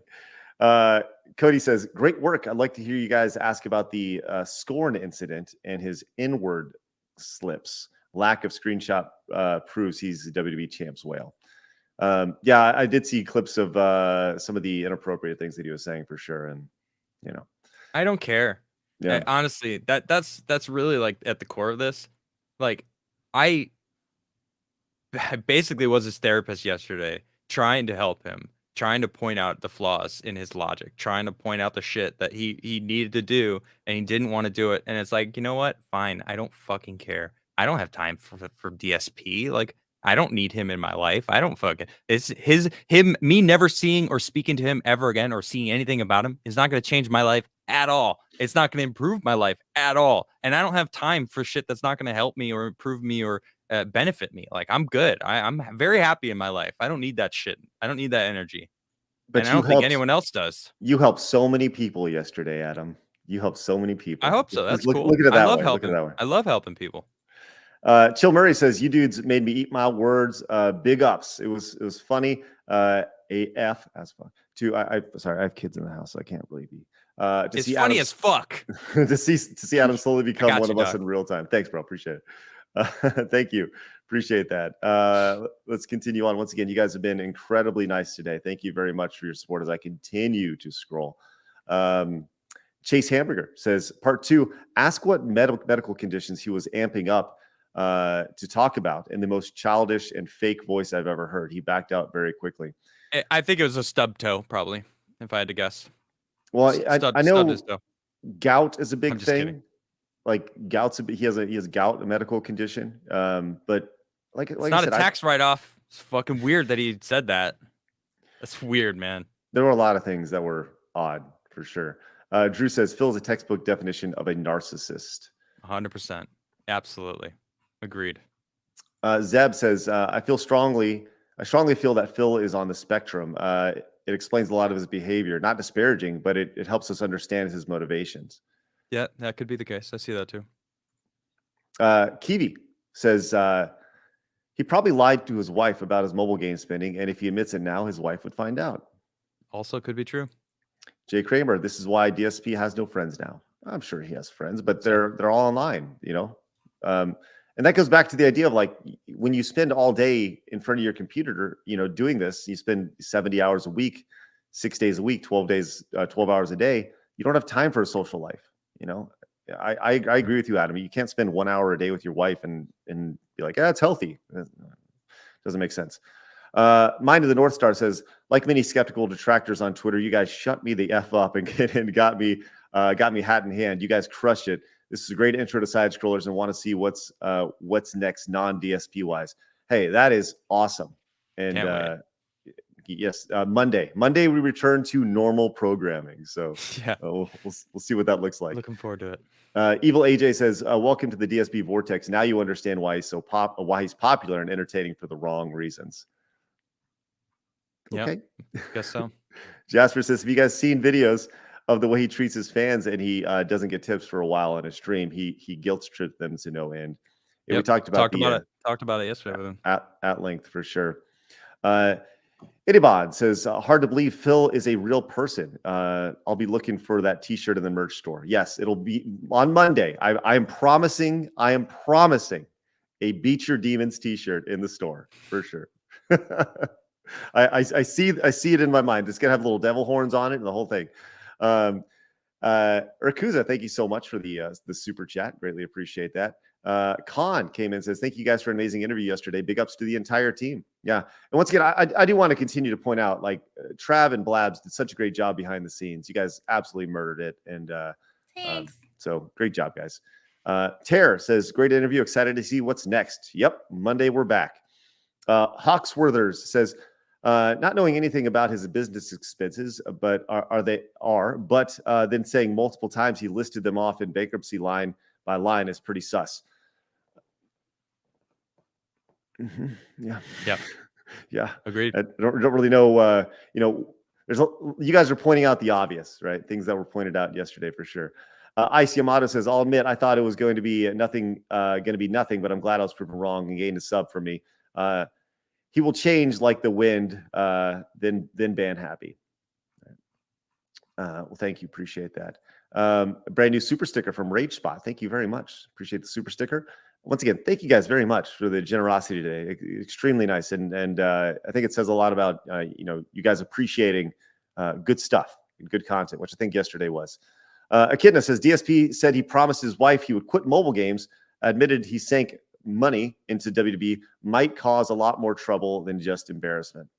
Well, that would actually make sense as why he can't let his username get out, because he said that it would harm his family if his username got out. It's like that actually. So he could be being honest. Actually, they're like, how would that harm your family? Well, if your wife leaves you because she found out that you actually were dumping their money into a mobile game, yeah, that makes sense. He might have been telling the truth. Phil Collins says, if you didn't see, Phil was doing a victory lap on a stream yesterday and was acting like he totally owned Keemstar. He is truly an unhinged narcissist. I did not see No, it. I did not no. Keemstar absolutely shredded him in the most polite way. A guy named Jeff says, you guys did amazing. You have my respect. And his tangent about restreaming stuff, he directly talked about Almighty Tevin, who was another cool dude. Check out his channel because he rocks. And you guys earned a fan. Well, thank you, Jeff. Appreciate that. Thank you. And, Thank you. I'm definitely aware of Tevin. Unfortunately, he was streaming while he was streaming us while we were streaming. So it's funny. There's this channel named Duty Streams, and they had like 10, like in addition to our stream yesterday, he had like 10,000 views of our stream yesterday, restreaming it. So Wow. it's like, whoa, man, that's crazy. So a lot of people were interested in it in addition to just on our channel. So Ankle Break AJ says taking 50K is dumb. Taking 50K is dumb. This is a business startup. I don't know why he wouldn't have taken it. I mean, it just seems insane to me. Blabs, if somebody offered you 50K to be on a podcast, Hell yeah. How quickly would you stop everything you're doing? Yes, please. When do I come on? Like, hello? Depends. 50K? It depends on the contract, I'll be honest. That's true. That is true. That is true. Alpha Kenny says, good, no, great job on the interview. Thank you so much, Alpha Kenny. Greatly appreciate the kind words. Samuel says, I know DSP knows controversy brings him money and attention. There are incentives for him to keep the drama going. But it's a hard grind, man. That's a hard grind. And once again, does he really want to be doing it when he's 60? When he's Hampshire 50? Wheel. You said it yesterday, Craig. Hampshire Wheel. Adam came in and says, the show yesterday was great. Everyone watching now, consider becoming a member on Patreon. Show is super fun. Absolutely. We were planning on playing Mario Kart today, but obviously we're going to do that next week. So, and we're going to do that with patrons for sure. So, And I'm going to whip Adam's ass then. Sounds I am. awesome. It's going to happen. Melina says, Adam Craig, why did you let him lie for 5 hours? Someone didn't watch the show. I literally didn't. What? Yeah. I would like to think that we held him pretty accountable the entire time. That was kind of the entire point of the show. Lion Robot says, I was wrong. The side scrollers crushed it yesterday and also gave us one hell of an entertaining interview. Lots of surprising and engaging moments. I had a guy on Twitter yesterday say he was watching it with his friends like it was the Super Bowl, and they were like on the edge of their seat for 5 hours. And That's awesome. Yeah, that's really so cool. Ronald says, y'all should do a Cyrax interview now. I have a thread on Twitter for people who we should interview in the future. Please go follow on Twitter at Stuttering Craig, and make sure you guys include on that thread. It's like 2 or 3 downs from my profile. I'm taking all those. I'm putting them in a big Excel file, and we're going to reach out to people depending on if they're awesome or not. So, or even if they're not awesome. So we'll see. A couple super chats. Hal says, but won't your good work in this interview be seen as further proof you shilled for Tommy? We're going back to Tommy Tallarico. I love it. I love it. Gad says, the most annoying thing about the whole podcast was like 10 minutes Keemstar and DSP going in a loop of, you never contacted me. I tried to call, but I was streaming, but it was important. I didn't know about it. I tried to contact you. That loop right there. Mm-hmm. Yeah, it was tough to deal with that for sure. Anon says, big ups about the 5K. The judge said 5K referred to personal expenses since it was a personal filing. Don't know why us detractors can't comprehend that. I just like how he feigns ignorance about 2FA. It's convenient for mobile apps and knows exactly what line is. Thanks. Thank you so much, Anon. Appreciate that. Rotussi says, why'd you let him lie for 5 hours? What is wrong with you guys? By the way, huge fan of you guys. Great job. Then Rotussi came in with another, says, why did you let him lie for 5 hours? Thank you. And We gave him so many options or chances to not lie. It's funny though. And Lemonhead says, I doubted you in your own chat before the interview. I was wrong, and I'm sorry. Best t-shirt I ever bought. Thank you so much, Lemonhead. Appreciate it. Thanks for picking up the shirt over on the store. The new vintage tribal blend. Love that. All right, we're still going, man. I'm still catching up. You guys have been incredible. Your boy says, let's not forget he blamed his ex not sleeping with him for an incident even happening during his debunk stream. Don't give him an inch of sympathy. I feel bad for the guy, but I don't give a shit. Occam Asylum says, just picked up my lunch with this girl behind the counter, asked if Scotland was an island. Yikes. Happy St. Patty's Day from Wisconsin. Thank you so much. My name is Charles. My name is Chris Bro. I would be wrong if I named him Charles instead of Chris. It's the point he blanked himself right before the stream. That office is his job, and he clocked in and he started touching himself. How is that right? There's a lot there. His depression. All right, he was depressed. Yes, there was a traumatic moment in his life. All right, we're almost there. We're catching up. Bricktop says, again, great job by both. Craig was the good cop and Phil and gave Phil a chance, and Adam was the bad cop with no patience for Phil's BS and spin. Adam said what we all feel, but with tact. Thank you. Yes, you did a great job. Melina says, why do you let him lie for 5 hours? Oofus says, love the interview, guys, but I would love to get back and talk about video games. Yes, Monday. Me too. Me too. Thank God. Monday, we're going to go back and talk about video games. Ice Yamato says, let's not forget he scrubbed his wife's whole internet life, and he claims because people made fun of her. This is the internet. This is the internet. People do that most of the times. Yes, the internet can be a cruel place. We all understand that. Life is cruel. Lou Sasshole says his dent head celebrate his accomplishment. Did that just go right over your head, Craig? Dent head? No, read his username again. Lou Sasshole. Got it. Yeah. We also had gay porn come in the other day. We've had a lot of people. Like I just choose not to acknowledge these things. Oh, I thought you were just having a boomer moment again. Oh no. We have all sorts of great losers. Mr. Sasshole, thank you for that. No, I just choose to move pie on them. Like at a certain point, there'll be a compilation of me just moving past these things. Like whenever there's a funny name, like there will eventually be a compilation of that where I just kind of go by it. JZ says, imagine if he just streamed or did content on WWE Champions from the beginning, then he could actually write off purchases as a business expense. Oh yes, absolutely. I think that's the craziest thing. My God, like if he just like I'm going all in on WWE Champions. There would be a very niche acceptable market for that. Oh my gosh. Maxim says, weird how a recovering alcoholic and gambling addict drinks and spins on mobile games just casually. Yeah, weird. Yeah, weird. Kind of an odd thing. But Bible Thumper says, now he'll tell a story like being kicked off Twitch and the helicopter company, and his dents will succumb to his pignosis. Phil the Stampede says, I offered DSP an opportunity to collab and help a new content creator to help his public image via Twitter and email. He has yet to respond. Junko is loved says, big ups, Phil. You killed it yesterday. Great show. He's big married ups, now Adam. too. It says. Yeah, Sorry. yeah. I apologize.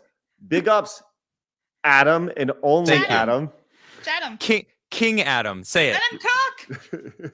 Just for fucking up that super chat. Hey, big ups, best gamer in the world. I'll Adams. take that. I'll take that. You killed it yesterday. Great show. He's married now too. So no more beating it. Well, once you're married, you may, occasionally succumb. But I don't know from experience, especially not on camera. God. Moving on. Let's Stay Professional says, even if Phil fake WWE Champions account, there's a way to check how long accounts have been active. Down from the Raptors has logged in daily for 4 years. Ooh, wow, that's crazy. Like I said, the mountain of evidence, it just continues to scroll. It's crazy. We're almost there. Well, actually, no, we're not. I'm at 12:37 right now. Jeez Louise. We're still 30 minutes behind. I'm scrolling. Thank you guys. Yes. Thank you all. Saying. Blabs Travel, I continue to scroll. Is there anything that you guys would like to add about yesterday?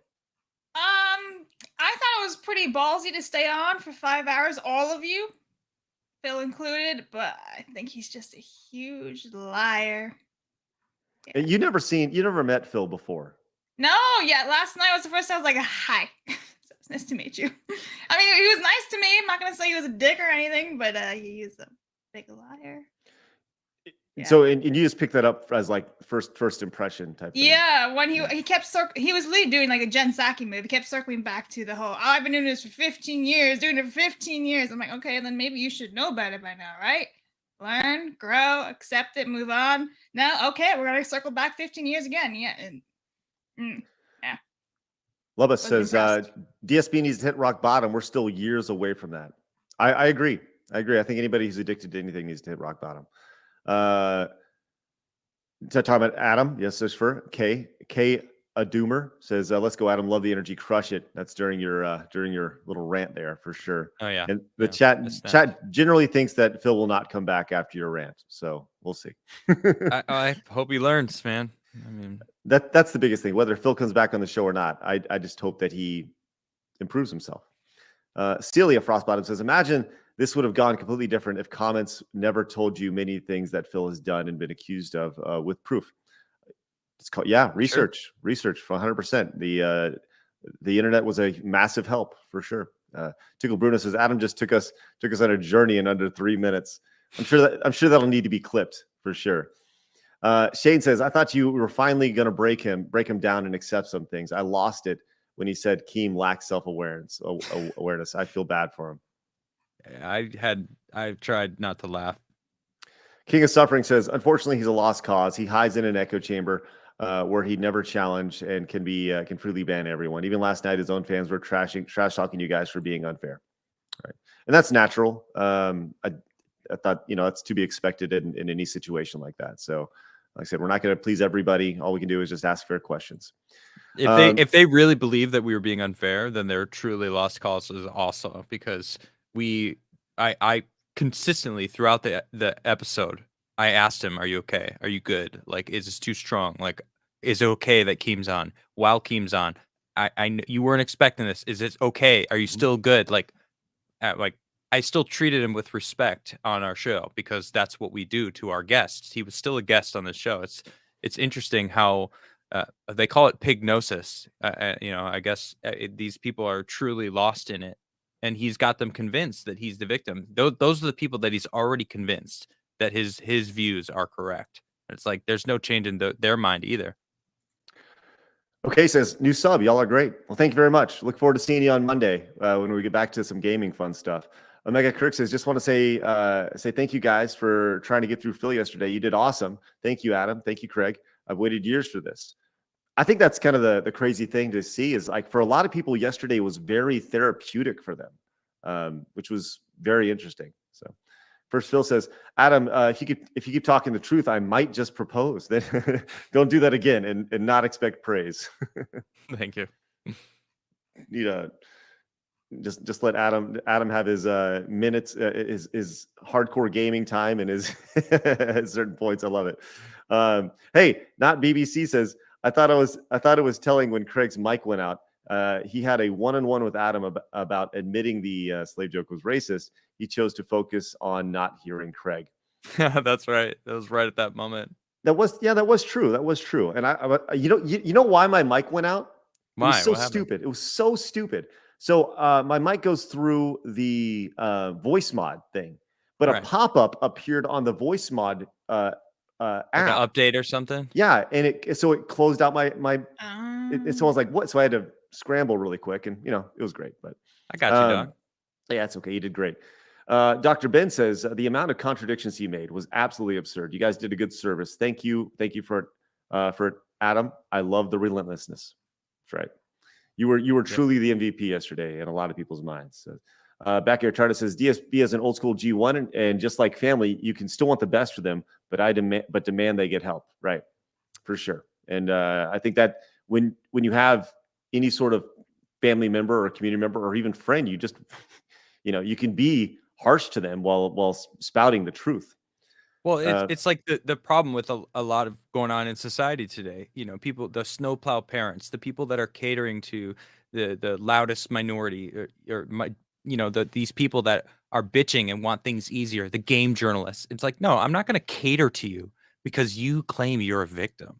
Like, no. Everyone has a tough time in life. Everyone has to earn their keep. Everyone has to freaking fight to be successful. And if you're not going to fight to be successful, or even to get a control of your own shit.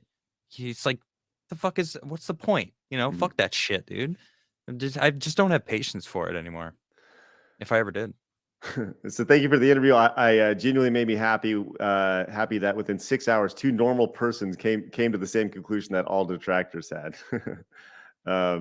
Joel says it takes 5 hours to make a nice, juicy pork roast. Saw a lot of that. Saw a picture of us in the chat and a couple pictures of pigs. Ian says, source, trust me, bro.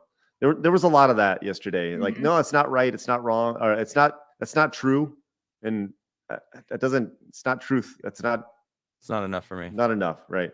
Sorry. Normal says Phil only cares about impressions management for his contributors. Facts don't matter. Only what I can convince you to believe. Abusive ex-boyfriend. Secondhand Snake says DSP is extremely manipulative. How could you pretend to be broke for donations? It's almost like faking a handicap or illness for money. Scammer. Yeah, basically. A guy named Jeff came back in and says, regarding Keemstar, when DSP was saying he was punching down, he threw the first punch. If he doesn't want smoke, he should have kept his mouth shut. That's a good point.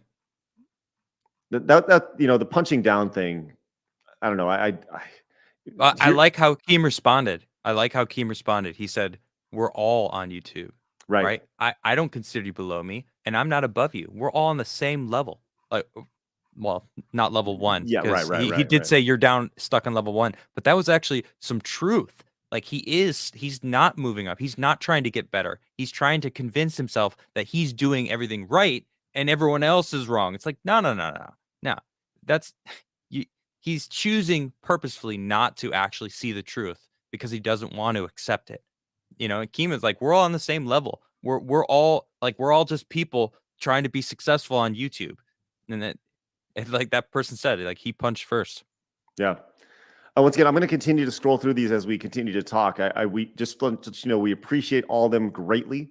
All your super chats. They are such a tremendous. We're not used to it. Yeah, we love it. Yeah, we're keep it up. But amazing. Yeah, thank you. Guys. But I'm going to continue to scroll through them as we talk. We just know that we do see them, and we're reading every single one of them. May not be out loud, but we are reading them for sure. Gamers Going Blind says, my first experience with Phil was the mashed Dark Souls 3 Trolls animation, and my second was a PSP RPG that has an item called DarksydePhil, really, which was stated to be made by a bitter wizard. That's funny. That's hilarious. That's good. Rigel the 7 says, you and Adam look so exhausted. It looks like they took years of the vortex in a couple days. Thanks again, and I'll be sticking around. Thank you. Yeah. It was definitely a life moment for us too. Yeah. Extra Galactic Goyle says, so much I wanted to say, but thank you for proving us skeptics wrong. I love the interview, especially Adam. Excited to follow Side Scrollers now. It's funny. Extra Galactic Goyle on Twitter was very skeptical early on. I saw a lot of skepticism coming, but I said those messages of like, look, we were wrong and you guys did great. Those genuinely mean a lot. So thank you guys very much. Yeah, you guys are awesome. Kind of Sav says, yesterday was my Super Bowl. Thank you. Thank you, Kind of Sav. Appreciate that. Seek says, just want to echo, great job. Earn a subscriber out of me. Nice work, all 4 of you yesterday. Hell yeah. I want to make sure that's not lost. Just the work that was done behind the scenes while this was happening. This is definitely not a 2-person job. Everybody worked hard. Dead Exo says, big ups to Adam for giving Phil the business. Bad respect for giving Phil hard questions. You got it. Putting that journalism degree to work, eh, Craig? That's See, right. aren't you glad you went? No. Paid off. No. Rye Drake says, never heard of you guys, but yesterday was wild. Well, hopefully you stick around, Rye. I really appreciate that. Hopefully we'll see you on Monday for sure. continue to scroll. We're still going. I'm at 1 o'clock right now. I'm only 15 minutes behind. I'm scrolling. Getting Rich there. says, it feels like that interview has blown up this channel. There are so many people here, and last night also. Thank you for coming. Yeah. We normally laugh a lot.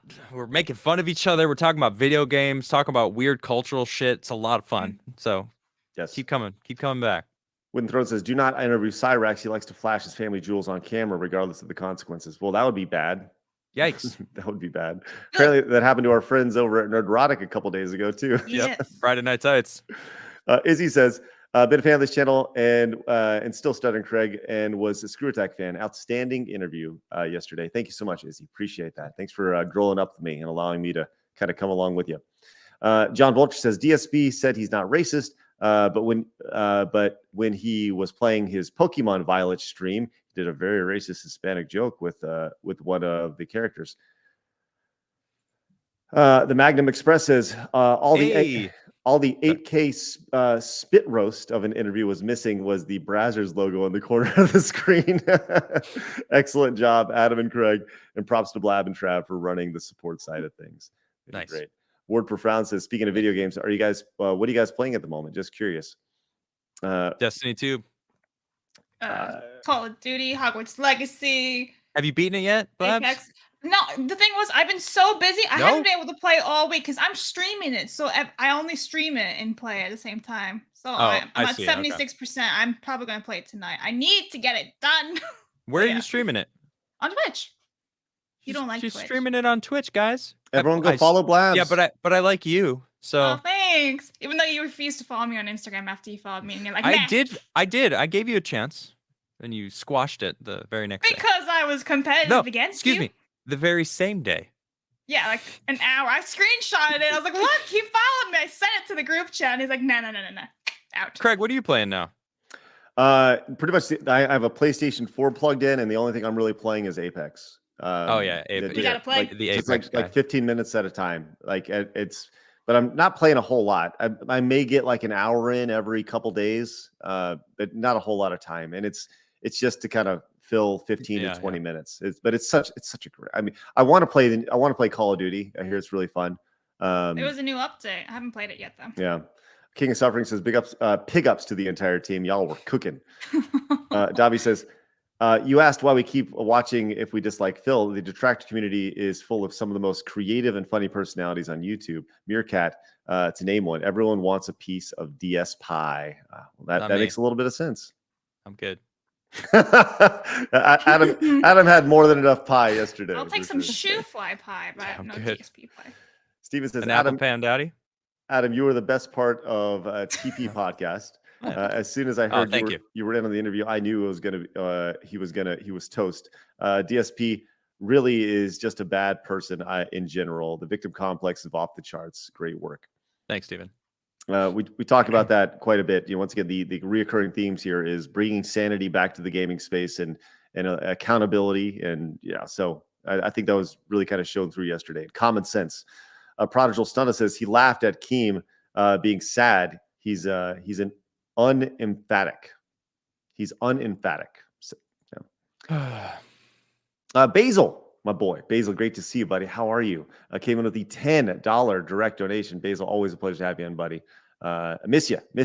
Good to see you back. Morpheus says, knew Adam would do a good based off his previous work. Thank you too, Craig, for not going easy. I ask common sense questions. So I want common sense answers. Mm-hmm. The X Shin says, this is the chat that never ends. Yes, it goes on and on, my friends. This is the chat that never ends. Stop. No. Don't do it. Okay. Extra Galactic Girl says, you killed it too, by the way, Craig. Big ups. Thank you very much. Appreciate that. Mm-hmm. I think look, my job is, you said it earlier, my job is to provide the base color, and Adam goes in and he provides all the brilliant fun stuff. And I'm great with that role. I think that's awesome. If I can be the journalist, I would like to claim, by the way, I am now officially the best game journalist in the game industry. Truth. This is some facts right here. Facts. Let's go. I did it, Mom. I did it. Like, Mom, no hands. Lord Dongalus came in with a prime sub over at twitch.tv/stuttering. Craig, thank you very much. Thanks, Lord Dongalus. Yeah, I was like, did I hear that right? That's a You great sure name. did. Christopher says, got my side scrollers beanie today, and here's for you guys putting up with this ridiculousness. Nah, man, this is fun. This is part of the greatness. Tickle Bruno says, Craig, you know why people are now saying you proved them wrong? Because normal people can admit when they're wrong. Take note, Phil. That's right, Tickle Bruno. You are correct.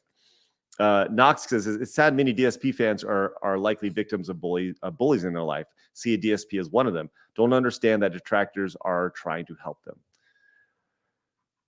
I can see that. I can see that.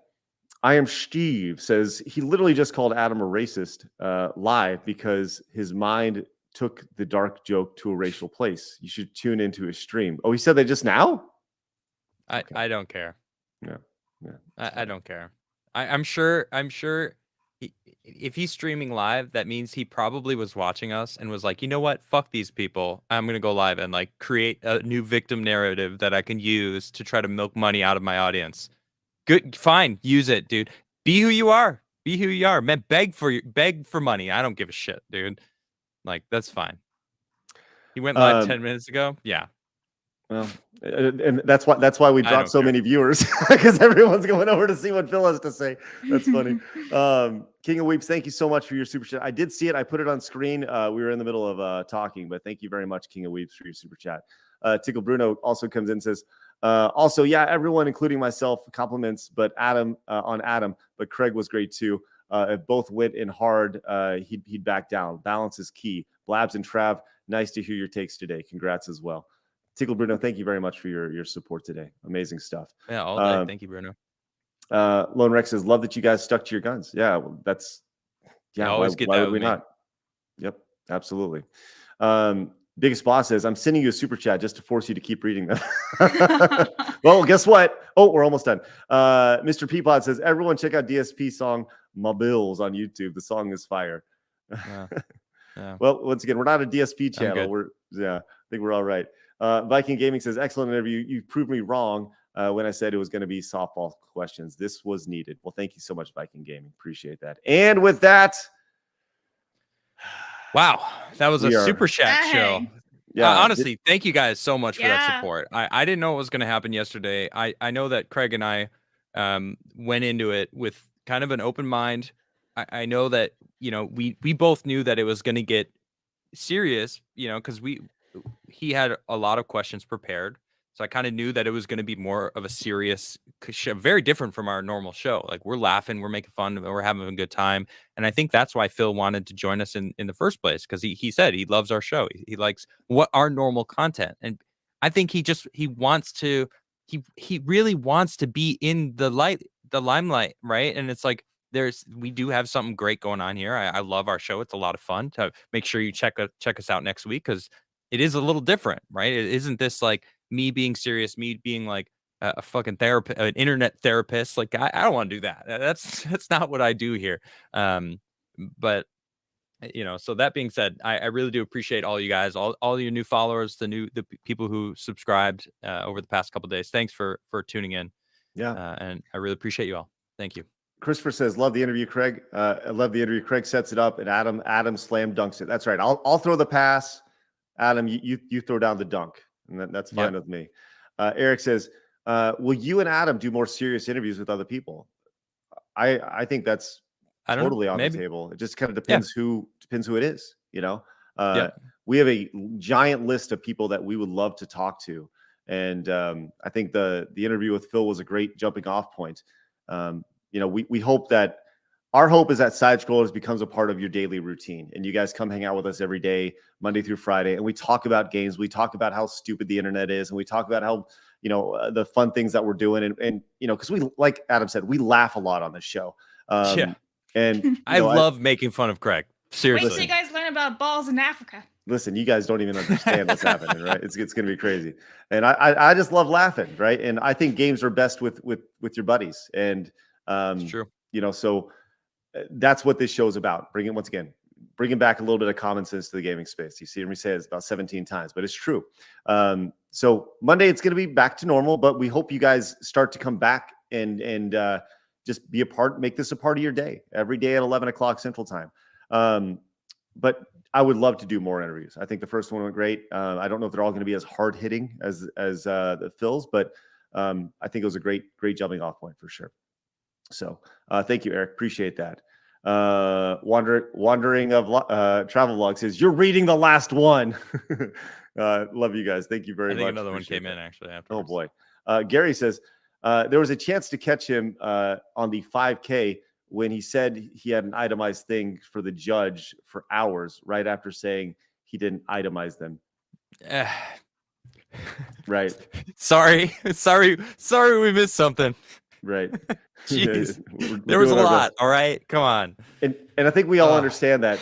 I said that at the beginning of the interview that everything we say would be overanalyzed, like everything. So and it'll be clipped and it'll probably be on the internet forever, and that's cool because the internet is forever. We understand that. So there'll be people who look at it like the freaking Zapruder film and overanalyzing stuff. So check this out. Boat Night says I get Hawaii now. A pig roast brings us together. Oh, there you go. He understands Hawaii. I love it. Lord Dongalis came in with the $10 direct donation. Says, I was a fan of Screw Attack way back in the late 2000s. We'll be tuning in now after yesterday's interview. I sporadically followed the Phil Trainwreck for years, and this is the best thing I have witnessed. Great job. Thank you. Thanks so much, Lord Dongalis. That's a good name, right, Craig? I love it. Yeah. All right. Change. Make sure everybody knows where to follow you guys on Twitter. I think that's really important, so we can put your display names up so everybody can follow you guys. Do you not have Twitter. our stuff in the description? I do. Yeah. I do. Yeah, it's down to the. Oh, you got my YouTube channel? I don't do. use YouTube. What the fuck? Oh, my fault. Do you know me at all, Craig? My bad. Clearly you don't. Dang, this fucking Adam's guy. just- Nah. Look, hey, it's He been looks Blabs. Don't a minute. don't let me turn my ire towards you now. All right. No, it's been it's been an interesting couple days. All right. I'm just on edge. All right. I'm ready to slap. I'm ready to slap in any direction. Just bring it on. I'll say this. Speaking of Rumble, please tell me the good news. We will have a Rumble channel very Thank you. soon. We are going to be streaming on Rumble very soon because I honestly do think there will be a time. I don't think we say anything controversial, but I'm sure YouTube thinks we'll say something controversial. So I have no doubt at some point we will be flagged or banned or something along those lines. And when we do, we'll be over to Rumble. So. Rumble is awesome. I stream Monday through Friday on Rumble on the Krigler Show. Monday night, I have a show called Bay Staff Monday. I do stream on YouTube Monday nights and Tuesday nights, but I dual stream on Rumble and YouTube. I just say follow me on Rumble. I've been banned, or I've gotten 9 strikes so far in my YouTube career from talking truths that actually has now come out to be true. In fact, every single one of my strikes has been proven true, but it was misinformation at the time. Elections, certain medicines, certain pandemics, things that you're not supposed to talk about. But now I go on Rumble and it's a lot more freeing. But Sunday nights, I have a show called Forbidden Frontier. Me, Nerdrotics, and Quarter Black Garrett. We talk about ancient civilizations, ghosts, technologies long lost. It's a lot of fun. We have a great time. And then Tuesday nights, I have Tuesday Night Titans with Georgia Giant Slayer, also on my YouTube and Rumble channels. So you can check it out, The Krigler Show. And also you could check out my Locals channel if you want to really support me directly. That's the best way to do it. Come over to Locals. I also stream there, and I cut my Rumble stream at 2 hours, and I just keep my Locals channel going until I'm done playing. So that was my and Adam Krigler on pretty much everything. And then of course the best coffee in the world, fresh roasted, is Krigler coffee. Seriously, it's roasted after you order it. It's got a roasted on date sticker instead of a Best By date sticker, so you know when it was roasted. It's the best. Better than all the rest. So much going on. It's ridiculous. So much going on. And I'll never complain about being too busy. Blabs, Trav, you got anything before we go? You can follow me on Twitter, BlabberinC, Twitch and Instagram is Blabbering Collector, all one word, and links are in the chat and stuff. And thanks for hanging out, guys. Larry, thank you very much. Thanks for showing up. All right. Thanks for being Have in the chat. Awesome, guys. What a Truth. great show. I want to invite you guys back on Monday. Hopefully we see a big portion of you guys back as we get back into our regular routine or regular show every Monday through Friday here on the channel. This has been a really, really cool experience. I'm going to try to play this music. Hopefully it doesn't cut me off. But I appreciate everybody. Greatly. Thank you guys very much for being a part of our lives, allowing us to be a part of yours.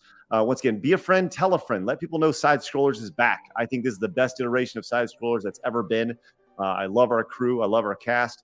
I love that we're making waves early on. We're a month into this thing, and we are back ready to change gaming for the better. And we're going to do that with you guys. So we got a great team. But with that said, we're going to head over to Patreon right now, over at patreon.com/sidescrollers. I will have that up in just a second. I have not posted it yet, but I'll have it up in very shortly.